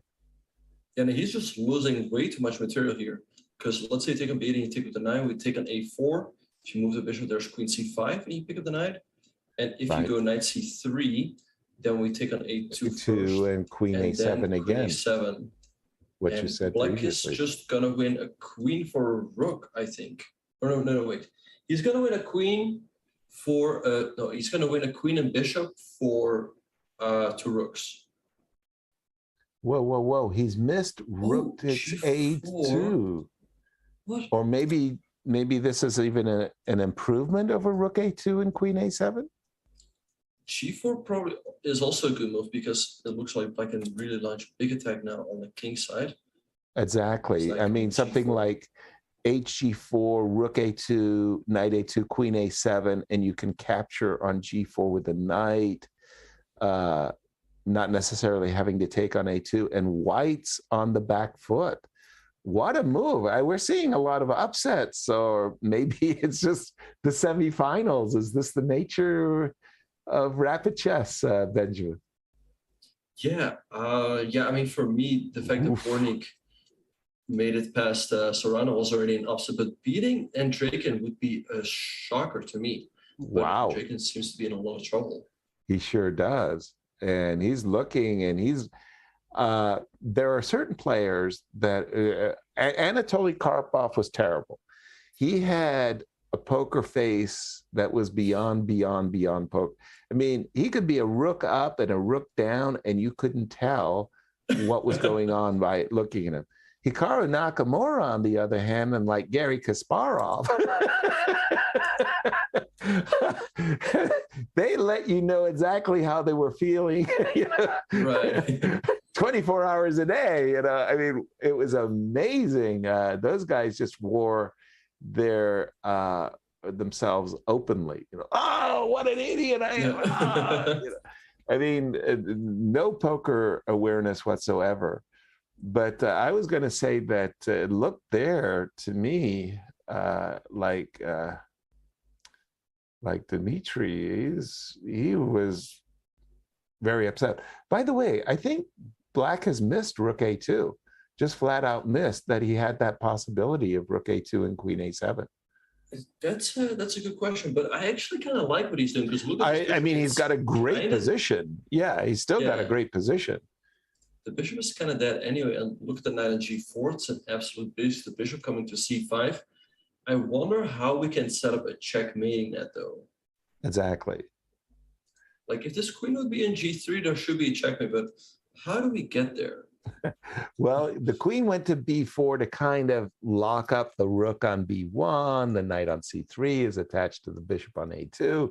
So the queen on b4 was sent there with the express purpose of paralyzing the queen side, getting it back over to the king side. Well, it's going to take a while, right? It's not so easy to teleport. Right, we see bishop e7 by Bortnyk. Now, the problem from White's point of view is, how is he ever going to coordinate his queenside pieces? He's got to go rook f1, bishop b1, and it's a laborious effort to put a knight on d5 and a pawn on c3, and you're still, the bishop on b1 isn't the great shakes. Oh, here we go. b6. Now, that's a great decoy. If we could ever induce queen takes b6, bishop takes c4, well, bishop takes c4, we're back in business. Oh, no, sorry, I was just showing this on the board. That's exactly. I was like, wow, we're back in business. No, I don't think he is going to do that. Perhaps, well, the thing is, how do you take this pawn? Taking it with the rook is also not that easy. There's always knight d5 and Bortnyk getting below a minute. Exactly. And is definitely, wait, he took? Bishop takes c4. He has knight e3, knight d5. Knight d5, yeah. And I get to trade. Well, here, now suddenly I feel like this is maybe Black. What? Knight d1, not knight d5? I thought knight d5 would have been automatic there. Knight d5 and bishop to d3. Or bishop to, wow. He hangs the pawn on f7. I don't know about that. Bishop f4, this one could completely turn around all of a sudden. Maybe I'm overdoing it. I'm seeing 3 results over here. I think so too. Yeah. And we see the move g3. If Black takes, is there rook g2? Bortnyk did Precisely. 30 seconds. I'm thinking that Black has really let things get out of hand. He slipped the whole paralysis on the queen side. That's ancient history now. And White is untangled really well. Wow. Really, really, really well. Yeah, and Andreikin is always so resourceful, even in lost positions. White, by the way, is now threatening to take on g5 and go f6, which would create a mating net. So bishop f6, but after rook d2, I think White has great winning chances here. I agree. Bishop to d5, king g2, Bortnyk's got 3 seconds. C4.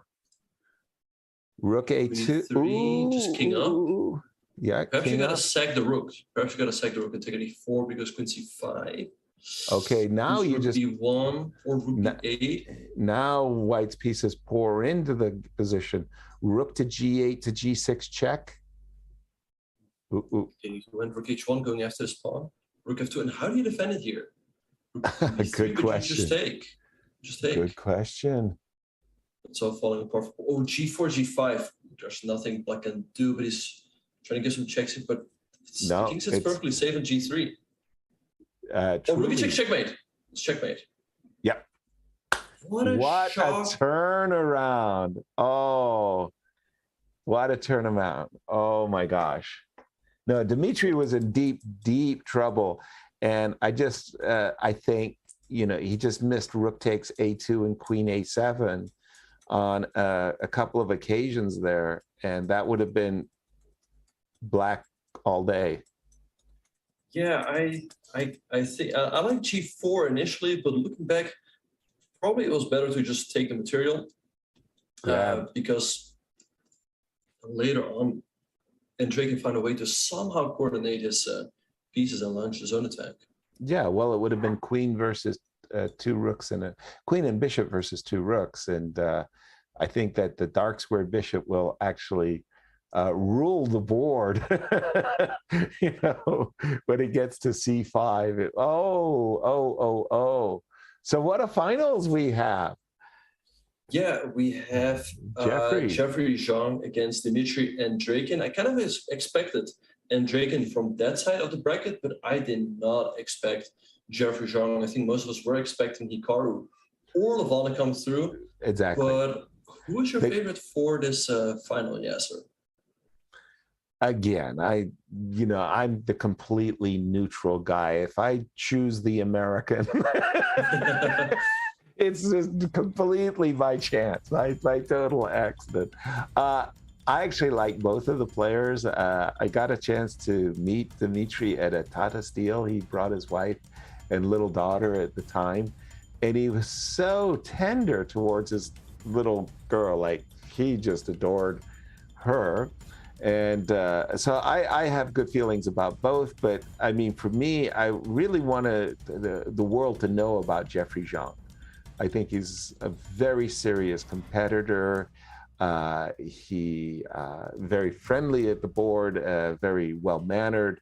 And I just hope he gets more and more opportunities to play. Yeah, no, for sure. Yeah, he's an amazing talent, as you mentioned before, but he's just a little bit unlucky that there's so much more, talent ahead of him. Look at the U.S. Squad for the Olympic team, for the Olympiad. Exactly.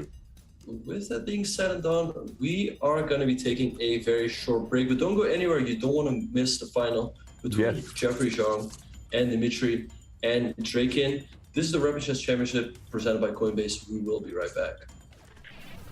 The RapidChess Championship is brought to you by Coinbase. Whether you're looking to make your first crypto purchase or you're an experienced trader, Coinbase has you covered. You can earn crypto by learning about crypto at Coinbase.com. Explore DeFi and Web3 with your Coinbase wallet. Get exclusive rewards when you spend with your Coinbase Card and much, much more. Learn more at Coinbase.com/chess and get $10 in Bitcoin when you sign up and verify your account. Check them out. Use the command sponsor or command Coinbase today and go to Coinbase.com to get that Bitcoin, baby.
Yes, it's an easy And- draw at this point.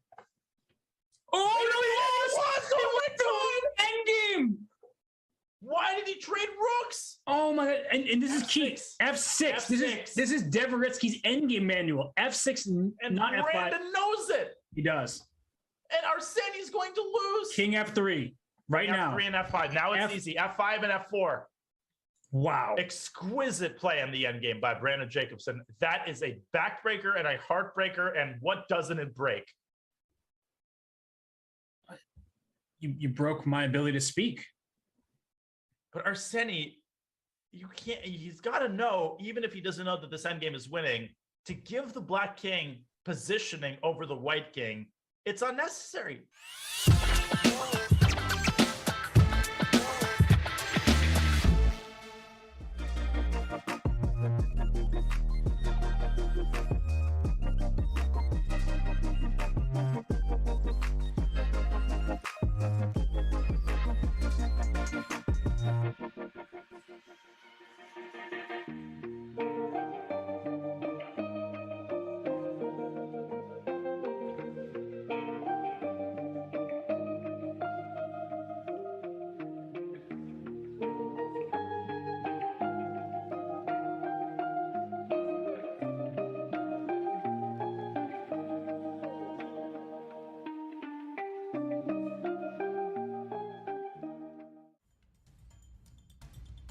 And welcome back, everyone, to the Rapid Chess Championship presented by Coinbase.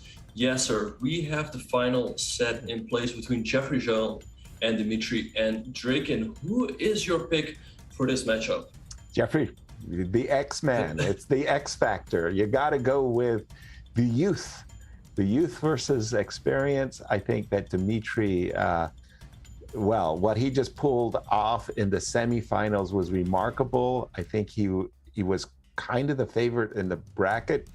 Jeffrey, on the other hand, was not the favorite in his brackets.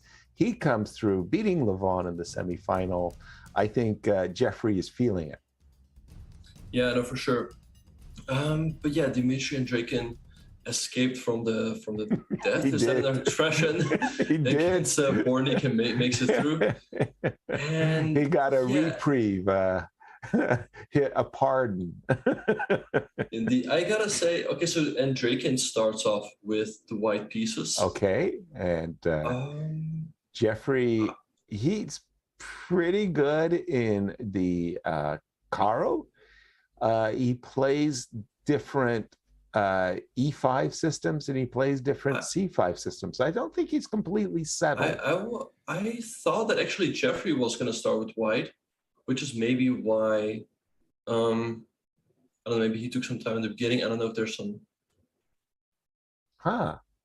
Because Jeffrey finished higher in the Swiss, but maybe, no, sorry, I'm wrong. Sorry. Andreikin came third. Andreikin came third, my bad. Okay. So we see a French by Jeffrey. That's not his usual. Not as usual.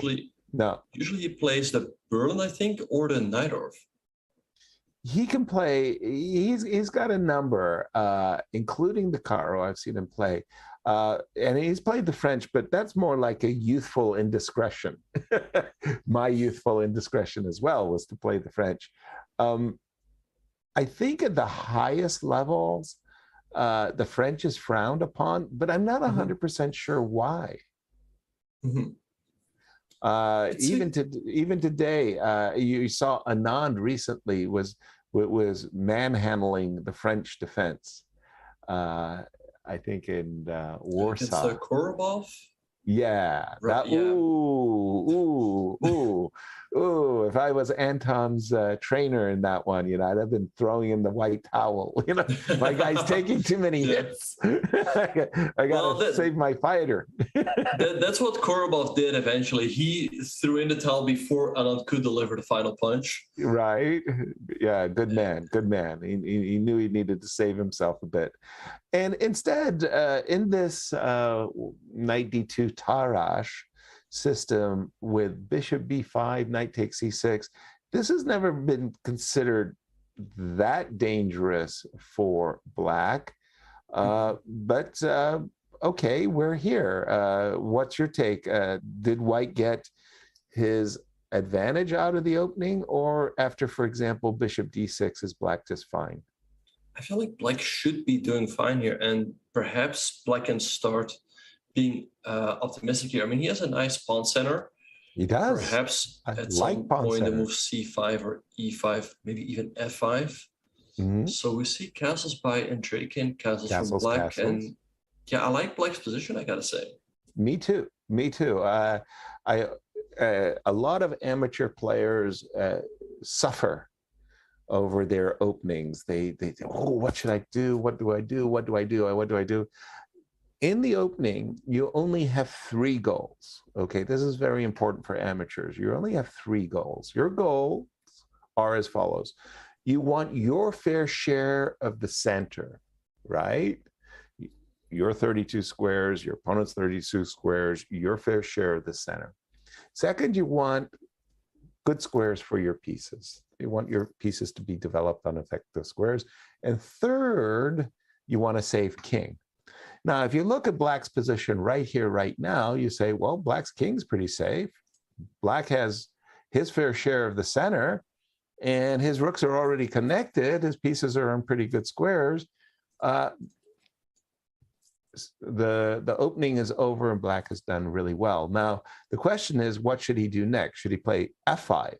Should he play c5? Should he play e5? And that's a completely different set. But actually, at this very moment, I like black's position. I think black has an edge, and I like f5. Yeah, I think f5 looks very interesting. White probably has to trade, and then an f4 push could come really quickly, combined with rook a e8, hitting the queen. Precisely. There might be some sacrifices coming. Yeah, like takes, and yeah, f5, you take. If you played h5, rook e8, your queen would move. Now, everybody and his brother would play knight e5 in a nanosecond, and probably that's a really good move. But you start thinking very seriously about moves like f4, takes on g6, takes on g3. Your rooks are great. Your bishops are great.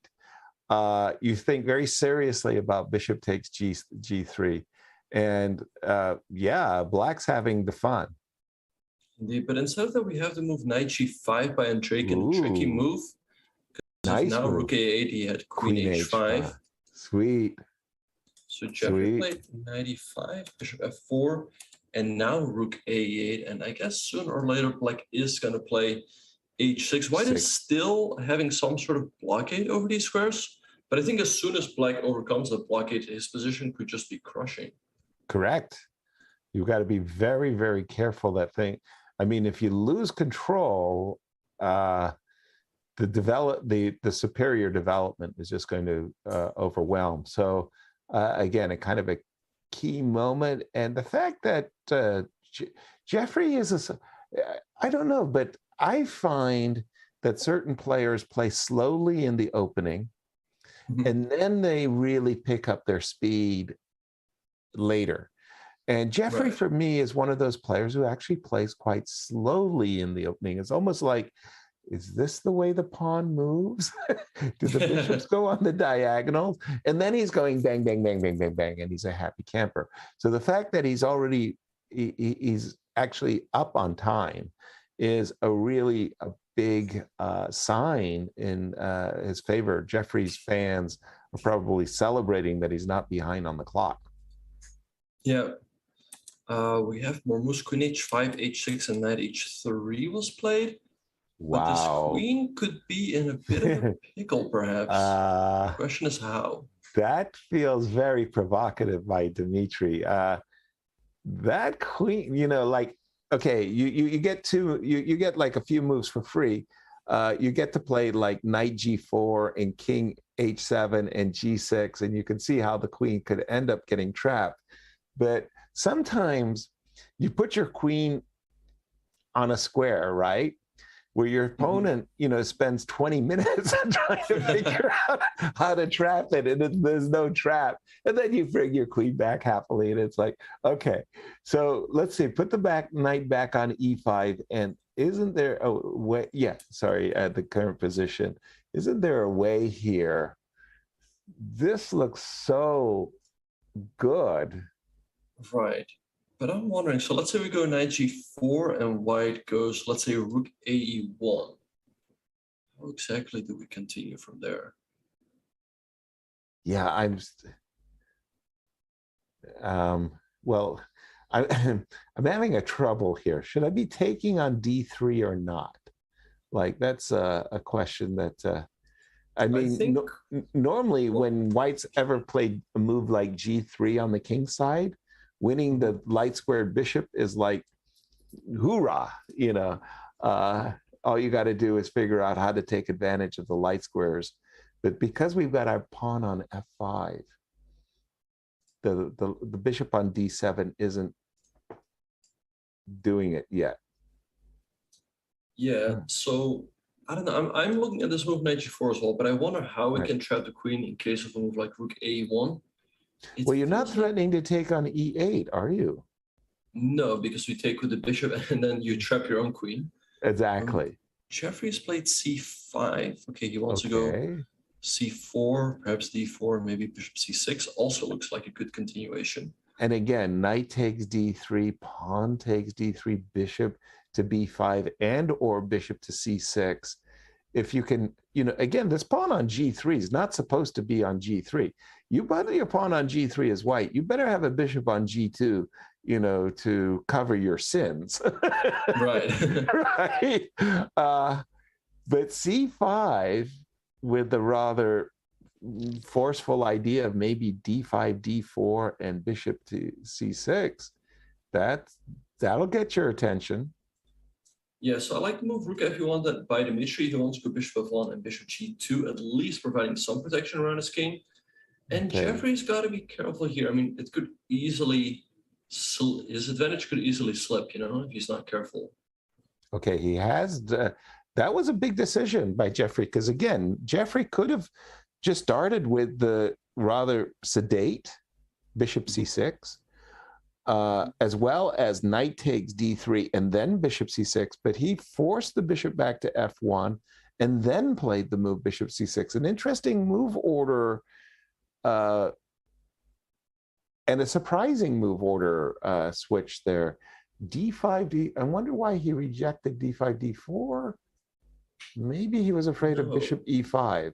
So he played c4 very purposefully. He's played for this position, and he's saying the queen on h5 is silly.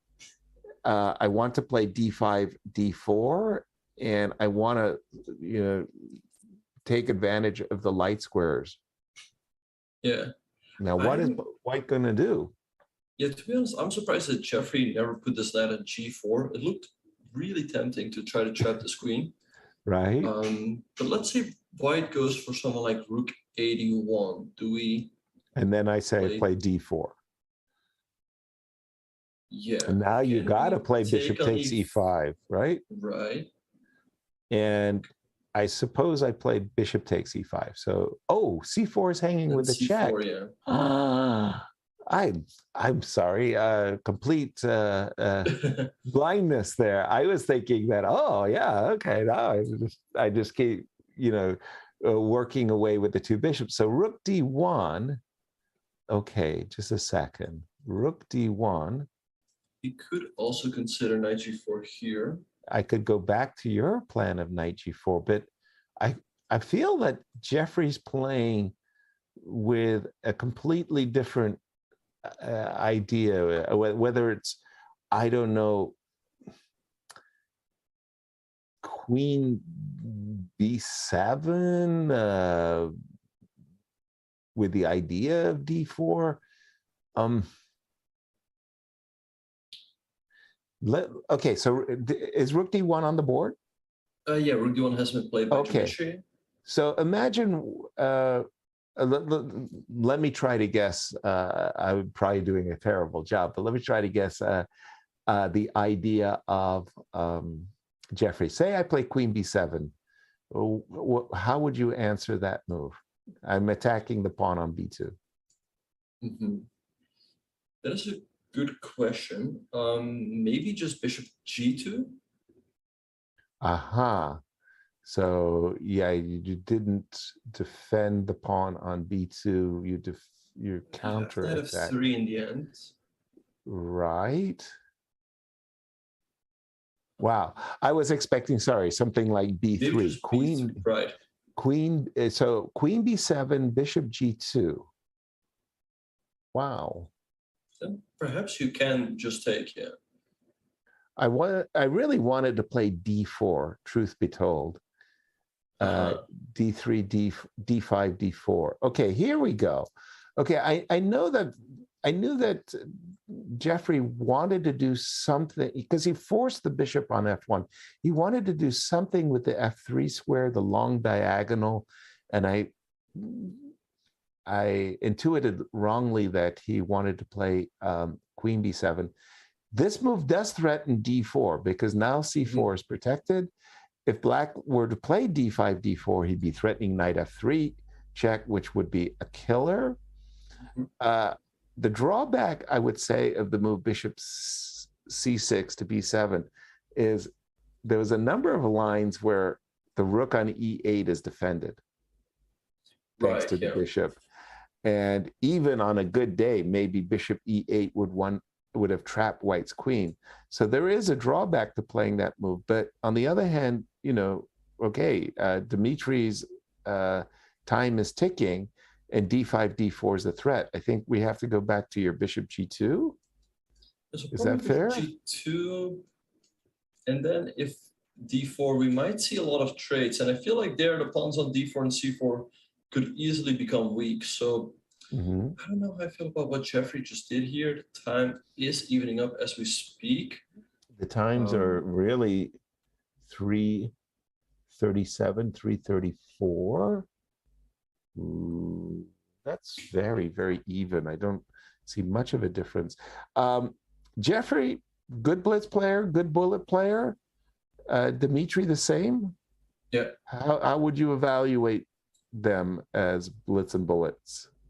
I would say they're very even. I would maybe give the small edge to Dimitri, but I would say they're very, very even. I would say, you know, in Title Tuesdays after Hikaru, yeah, I would rank them as the second and third best players in the field. Wow. Okay. Well, you heard it here first, folks. Yeah. And we do have, after bishop g2, d4 came very quickly. Bishop takes f4. Now, again, because of that very awkward pin and the fact that the queen on h5 and the rook on e1, rook takes by Jeffrey, and Jeffrey saying, I don't want to be in this pin. He invites rook takes e5, bishop takes e5, which would nicely cover both the d4 pawn as well as the knight on h3. It ain't going anywhere, meaning no knight f4. Right. Yeah, I would say that's still the problem for Andreikin. If he would somehow be able to get this knight into the game, he might be able to really go after these pawns from black. You see bishop takes b7, so Jeffrey recaptures. Absolutely. Now there is a tickle against b2. I think it's time to trade and maybe bring this queen back to the bishop. Right. So because queen e2 hits both the bishop as well as the pawn on d5, I feel queen d5, you know, to defend all the bits Yeah. in the position is nice. At the moment, again, the centralization by black is actually looks to me to be paying nice dividends. Rook to e1. I love maintaining the bishop on the f4 square. Right. So I'm thinking bishop c7. Over. Yeah, I'm thinking bishop c7. That just would to allow a queen trade. Can't prevent. I mean, if I go rook e8, I walk into a pin after, for example, knight f4 or f4. So I feel like I can't stop queen e6. But if I go bishop c7 and you go queen e6 and we trade queens, I do have a d pawn in the position, d3, and I've got ideas even of rook to b8.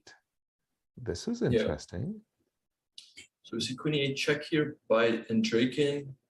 So let's see, so queen h7 with maybe rook e6. Rook f8 is a kind of an invitation to a repetition, but king h7, rook e6. How do I defend the f7 rook? I don't know. It looks tricky. Perhaps you have to go for queen d7. Of course, you're absolutely right. I do have queen d7. Lucky me. Right. And I would think that endgame. I mean, I would still favor black just a little bit. The d pawn could become dangerous. Exactly. That's what I mean, like my kingdom for a tempo. All I want to do is play d3, d4, and here we go. These are definitely totting up as time's not that big a factor yet, but Jeffrey definitely an edge on his clock. Yeah, looking good. Here. Looking good for Jeffrey here. And by the way, Jeffrey offered a draw. Wait a bit of the Jeffrey offered a draw, then it says Andreikin declined it, and now Andreikin offered a draw himself. Because he might have missed the draw offer. I think so, yeah. Yeah, I may, because queen d7, I thought the draw offer came from a position of strength, actually. I was surprised when you told me that Dmitry declined. I mean, after d3, don't you feel that only black can be better? Sorry, where? After? Now. After the queen trade? No, I'm saying right now, king f1, d3. Well, so what if I take? I'm going to take with the pawn. Take the pawn. Oh, well, they agreed. I think somebody chickened out, but I won't mention any names, Jeffrey. I don't know. I mean, white is just in time to stop this pawn, so could also backfire, right? We saw the game yesterday where Jeffrey had a lot of activity against Hikaru, but his pawns became a little bit weak, right? And Hikaru picked them up one by one. Ah, that is a good point. Wow, but that, like you worked hard, you pushed that pawn to d3. You want more of a reward than just, a lame draw there. I'd have to look at that. If they started game two just like that, wow. Not much of a respite for the wicked, huh?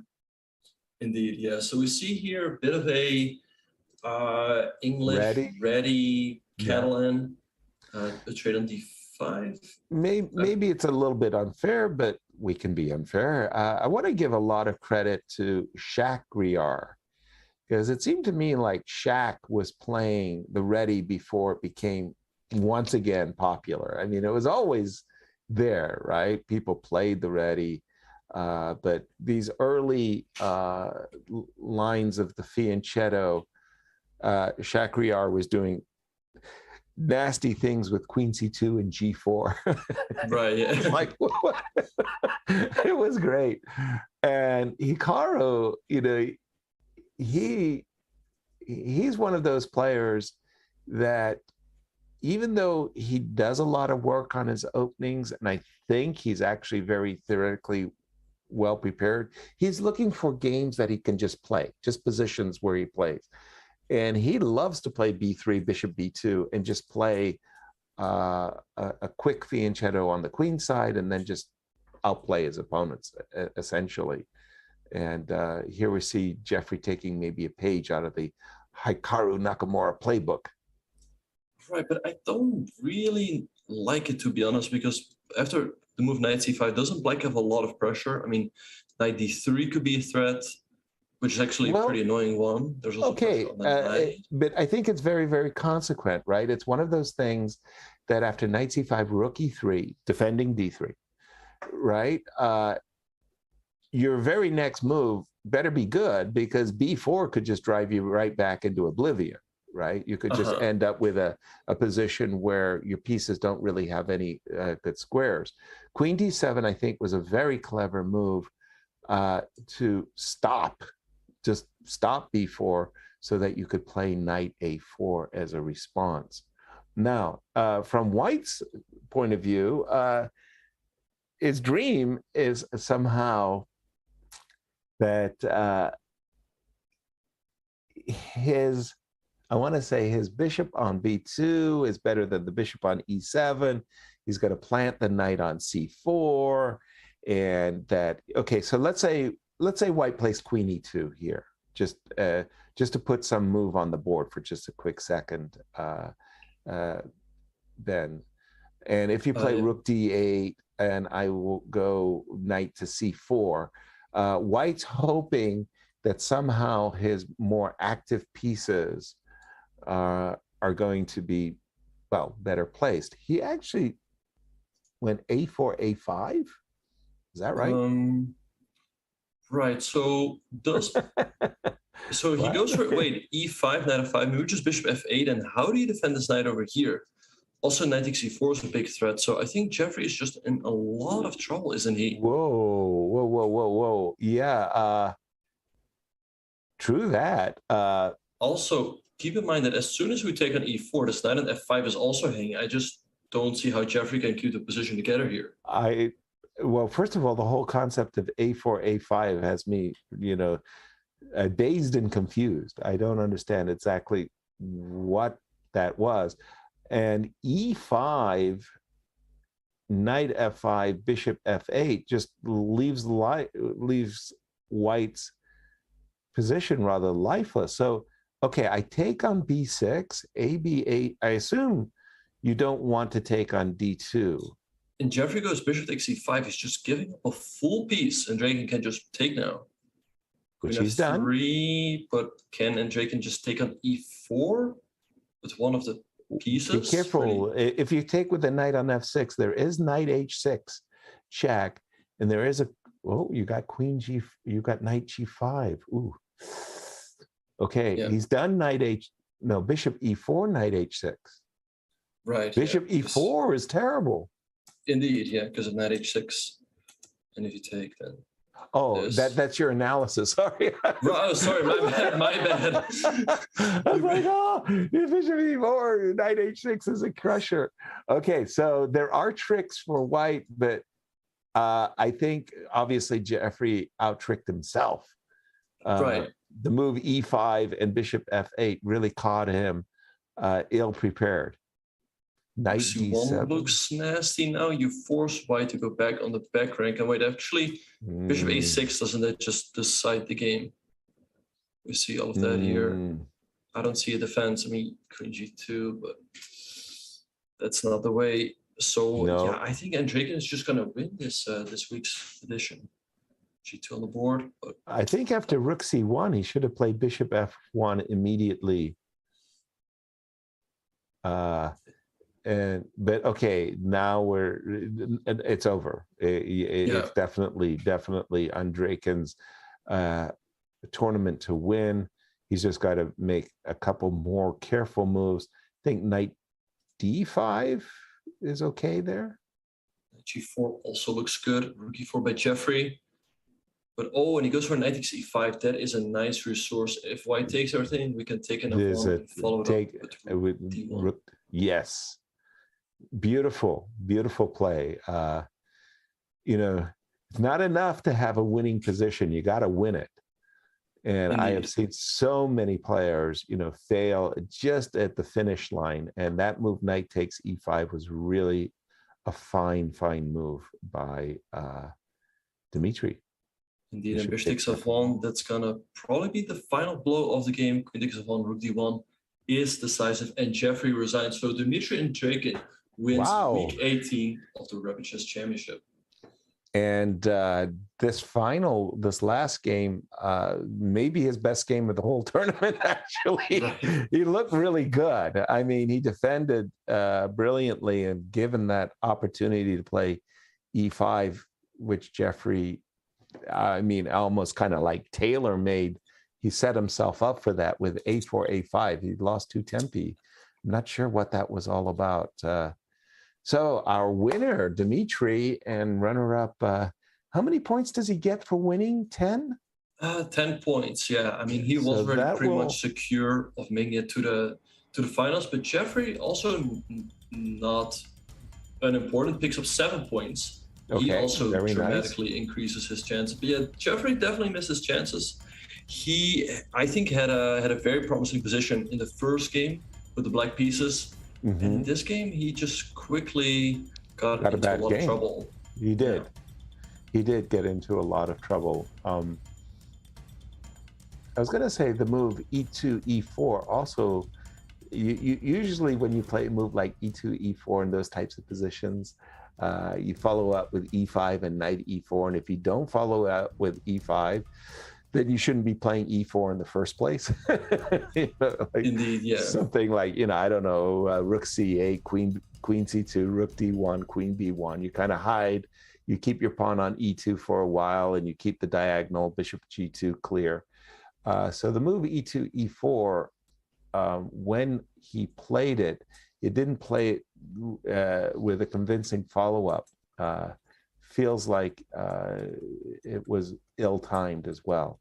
Like, yeah, you go back here. Yeah. E2, e4 is the type of move you play in a lot of different positions. If you take that move back for just a second, Ben, and you put, for example, I don't care, rook c1 on the board. Yeah. And then when you play the move e4, you want to play e4 and d5 a la tempo, e4, d5, or you want to play e4, e5 a la tempo, right? And what happened instead was that the pawn on e4 actually just became a target, and white weakened d3 square. Indeed, yeah. And Andreikin took full advantage of that. But yeah, with all that being said and done, once again, we congratulate our winner of this week, GM Dimitri Andreikin. And we are going to be taking a very short break, you guys, but don't go anywhere. We are going to have an interview with our winner. This is the Rapid Chess Championship presented by Coinbase. We will see you guys after the break. The Rapid Chess Championship is brought to you by Coinbase. Whether you're looking to make your first crypto purchase or you're an experienced trader, Coinbase has you covered. You can earn crypto by learning about crypto at Coinbase.com. Explore DeFi and Web3 with your Coinbase wallet. Get exclusive rewards when you spend with your Coinbase Card and much, much more. Learn more at Coinbase.com/chess and get $10 in Bitcoin when you sign up and verify your account. Check them out. Use the command sponsor or command Coinbase today and go to Coinbase.com to get that Bitcoin, baby.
And welcome back, everyone, to the RapidChess Championship presented by Coinbase. We are joined by our winner, Dmitry Andreikin. Dmitry, congratulations by winning the RapidChess Championship for the second week in a row. I wanted to ask you about this game against Alexander Bortnyk. What went through your mind when he played the move Bishop to B5? Really, I played, no, I not missed this move, but really I thought I will take on B5 maybe. It's a good compensation. It's okay, it's very strange evolution by me, but I missed rook a2. Yes, he had a move. Rook a2, knight a2, queen a7 check, king f1, queen a2, and maybe that position is absolutely winning. But g4 is okay also, but okay, I had some practical chances and I use it. Absolutely. But of course, it's a big lucky for me. Okay, it's very strange decision. Take on b6, take on f5, because white position was completely better. But okay, it is blitz. Often happened. Well, once again, Dmitry, our congratulations for being a two-time winner. But I guess I should congratulate you more because your internet connection this week was very good. Yeah. Short history, yes. I had great chances 2 times ago in a row when I played 2 finals against Nakamura, and I lose 2 finals in a row. And really, I thought I'm broken. I never won this tournament. So, but at last week, I had a great chances, play normally, okay. And in the game against French Grandmaster, Moussard, I had absolutely winning endgame.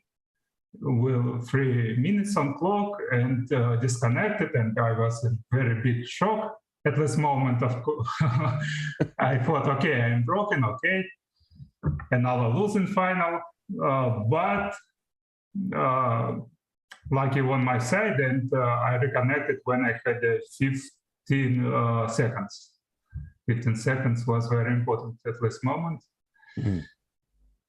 Yeah, I can imagine that. Oh, yes, sir, go ahead. No, go ahead, Ben, please. Oh, yeah, I just wanted to say that, yeah, I can imagine that must have been very scary for sure. And let's talk about your final match against Jeffrey Zhang, right? In the first game, when you played the move Queen H5, were you ever afraid that maybe he would be able to trap your queen with maybe Knight G4 and then turn the queen? No, okay, I played this line very bad. Of course, after Queen H5, I think it is normal practical chances because I calculate Rook E1 in that moment, Rook E1, Knight D3, very beautiful line, Knight D3, Queen H5, H6, Queen G6. He will take on G5, Bishop D6, Knight E1, Bishop C7, Rook F6, Queen H5, G4, and he will catch my queen on H5. Right. Yeah, and after I all calculated, and I prefer the Queen H5. Okay, it's already a bad position for white. I understood it, but find the chances. Absolutely. I felt that of your games today, that the very last game was actually your best game, and it won you the championship. When did you feel that? Yeah, when did you feel like, at last I got this? but this game against Indian players was great also. Yes. Right. Yeah. Very stable. Okay, this tournament I played this better than playing Rapid. I agree about it. Nice. But okay. Wonderful. Dmitry, this victory and your back-to-back victories have put you in very, very good contention to qualify towards the final. That's your ultimate goal. And who do you feel at this moment are your biggest rivals? Okay, thank you so much. Thank you to chess.com for this tournaments. It was very interesting series for me. I was very ambitious and played so well. True. Okay, True. Thank you. All right, thank you, Dmitry. Thank you. Bye-bye. Bye. Well, I think you just missed my question there at the very end, but a very gracious winner, Ben. Yeah, for sure. And yeah, here we see the bracket. So to get to the finals, Dimitri first got to get through Bharat in the quarterfinals. Then he beat Alexander Bortnyk. Probably that was his scariest moment of the tournament. Had Bortnyk taken on a2 and on queen a7, I think he probably would have gotten knocked out.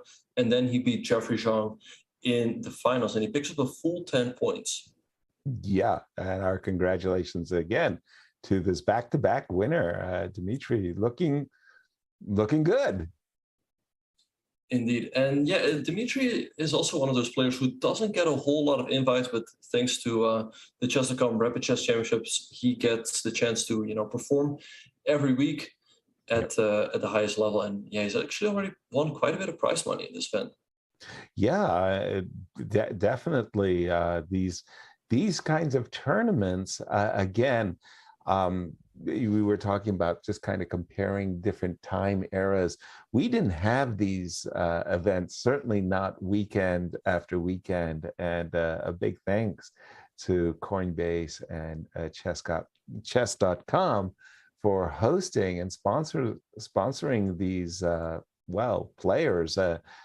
It's great. And I love watching them. I mean, anytime you can see Hikaru, Pavi, Levon, crossing swords, it's wonderful. Indeed, it's indeed wonderful that we get to watch the best players in the world compete every week. Right. But right now we are going to be having a look at our rapid recap. Yeah, so what was the game that really stood out to us? For me, I think this was final blitz game that decided the event itself. Was Dimitri's best moment in the whole event, and he, I don't mean to use hyperbole, but it seemed to me he played flawless. Indeed, and he played a great game. So it actually started off very quietly. Right. Jeffrey playing a bit of a English ready hybrid, right? And it sort of went into a bit of a neo-Catalan, I would say. We saw the move b6 by Andreikin, castles bishop b7. The trade happened on d5. It all went very quietly. And after this move, rook c8 by Andreikin, Jeffrey played a move that you were quite critical of after the game. I was. Normally speaking, the move e2, e4 is always followed up with e4, d5. Yay. Or e4, e5, and then comes knight e4. The problem when you play e2, e4 early and you don't have a follow through is, quite frankly, the bishop on g2 says, excuse me, I'm not happy about the pawn being on e4. And the d3 square kind of says, well, excuse me, I like the pawn on e2 and I'm defending the d3 square. So if you take the move e4 back for a second, and if white had played, for example, knight c4, rook c1, there's a plethora of moves that white might play, and queen d2 and rook d1. Eventually one day, e2, e4, followed by d5 or followed by e5 is going to be on white's agenda. And I think it was just a premature decision by Jeffrey at this moment. He played e4, and, well, he kind of drifted into some trouble, Benjamin. Indeed. Dimitri played knight f6, hitting this pawn on e4. And I would say already after rook e1, pawn takes d4, knight takes knight c5. Black starts to look really tough to deal with knight d3. Precisely. Was Andreikin's threat. So Jeffrey played rook e3. And here, queen d7, great move by Andreikin, making sure that b4 can always be met with knight a4. Right. And white just found himself in a lot of trouble early on. Right. And this is where compounding the error, you can see that Black's intentions are rather clear. He wants to play rook on f8 to d8. And then thanks to this kind of pile up on the d file, maybe to follow it up with e6, e5. So white, from white's perspective, white would love to play the move knight c4. Knight c4 would be great if we weren't hanging the e4 pawn. So I was expecting a move along the lines of queen e2, rook d8, knight c4. And I think the game just continues, and I think Black is actually quite happy that he's attacking the pawn on e4. But what Jeffrey did instead was he seemed to be oblivious to what Black's intentions were. Played a4, he followed it up with a5, as if he was going to create a weakness on b6 and then go knight c4 and take the pawn on b6. And suddenly, like, e5 hit him in the forehead, and it was like, whoops. And suddenly White had issues. Knight f5, he didn't want to go knight f3. There was an issue with knight to d3 or knight takes e4. Or knight takes e4, right? Taking advantage of the use of the d file. Right. And yeah, around here, or the pin, yeah. Yeah. And here it starts feeling really tough for Jeffrey. He played knight f5, attacking the bishop, but Dimitri just sidestepped with bishop f8. And now the question is, all of a sudden, how do you defend this knight on d2? Precisely. If you go rook e2, we just capture here, and this knight at f5 is suddenly also hanging. So Jeffrey played bishop takes e5, but this already felt like desperation, and Dimitri just took the knight, and after queen f3 played knight c7, and all of a sudden hold just on. a full. Before you play knight c7. So yeah, you're right. Bishop e5, little coffee housing going on. I got to take some cheapo, and there are tricks. You could easily mess this up with Black. For example, bishop takes e4 is a good way of messing things up. Knight h6 check, and oops, your victory suddenly left the building. Equally, a blunder like knight on f6 to d7 could also have cost Black the game, because after check, there's a queen g4 check. Oops. So actually, it was here Dimitri took a little of time, a minute or so, and he played a very, very good, very solid move, knight c5, d7. And he just kind of always kept control over the position. This move introduces rook c1 check, which we saw in the game, defends f6, hits at e5. I thought that was a really fine move, Ben. And I thought it was a great move as well, not getting into any sort of weird complications. Right. And Dimitri finished the game very professionally, I would say. Yep. Bishop f1 was played, bishop a6, putting pressure on his bishop, queen g2. Yep. He was like, okay, I'm up a piece, I have the pin, I don't have to do anything special. He just took the pawn. Jeffrey went e5, but here came knight g4. And after rook e4, he found another blow to finish the game off. Beautiful move indeed. Again, it's easy to convince yourself that, I did something wrong, the knight on g4. If you go bishop b7, it's amazing, but there's suddenly a perpetual check in the position for White. Bishop b7, rook g4, bishop takes g2, knight h6. And again, Jeffrey would escape with a draw. And it's easy to convince yourself that you blundered as Black, and after knight g4, rook e4, you've done something wrong.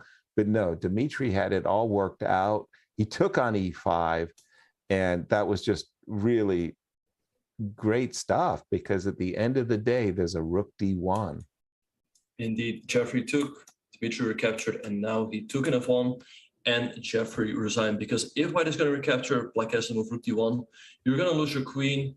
It's completely hopeless, and that is how Dimitri Andreikin won week 18 of the RapidChess Championship presented by Coinbase, and this was your rapid recap. It was a lovely game. Well done, Dimitri. Indeed. And let's have a look at the overall leaderboard. Hikaru still has a commanding lead with 88 points, but Dimitri is in a very solid second place. Also now it's getting very close, the fight for qualification. Jeffrey also picks up some important points. I think he's looking pretty good to qualify as well. But players like Jose Martinez, Maxim Matlakov, they still will have to perform well in the last 8 weeks to claim their spot. No question about it. And things will take a little bit of a breather as the candidates are coming up. And of course, chess.com wants those players to be playing in the Rapid Chess Championship. So with all eyes turning to Madrid. And you asked me yesterday, who I thought would win or wanted to win. I said the Americans. But I don't think we got a clear answer from you, Ben. Who would you like to see win? The young Alireza? I think a matchup between Alireza and Magnus would be a lot of fun. I think he could be a real challenge to Magnus. Of course, it would be the perfect comeback story if Hikaru would manage to qualify. But besides that, perhaps Ding has a chance as well. Well, definitely a mouth-watering tournament indeed. That's coming up. And in the meantime, I want to say once again, Ben, it was great calling the action with you. This is the first time we got to do it. I'm looking forward to the next time, and a big shout out to our audience as well. You guys had some really great questions, and I enjoyed the whole weekend. Really, it was a lot of fun. Yeah, me too. It was a lot of fun, yes, sir. Also, big shout out to our viewers on Twitch and on YouTube. But for now, we are going to be saying goodbye, and we hope you enjoy the rest of your Sunday. This was the Rapid Chess Championship presented by Coinbase. Good night, everyone.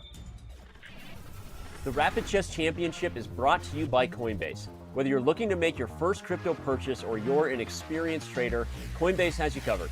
You can earn crypto by learning about crypto at Coinbase.com. Explore DeFi and Web3 with your Coinbase wallet. Get exclusive rewards when you spend with your Coinbase card, and much, much more. Learn more at Coinbase.com/chess and get $10 in Bitcoin when you sign up and verify your account. Check them out. Use the command sponsor or command Coinbase today and go to Coinbase.com to get that Bitcoin, baby.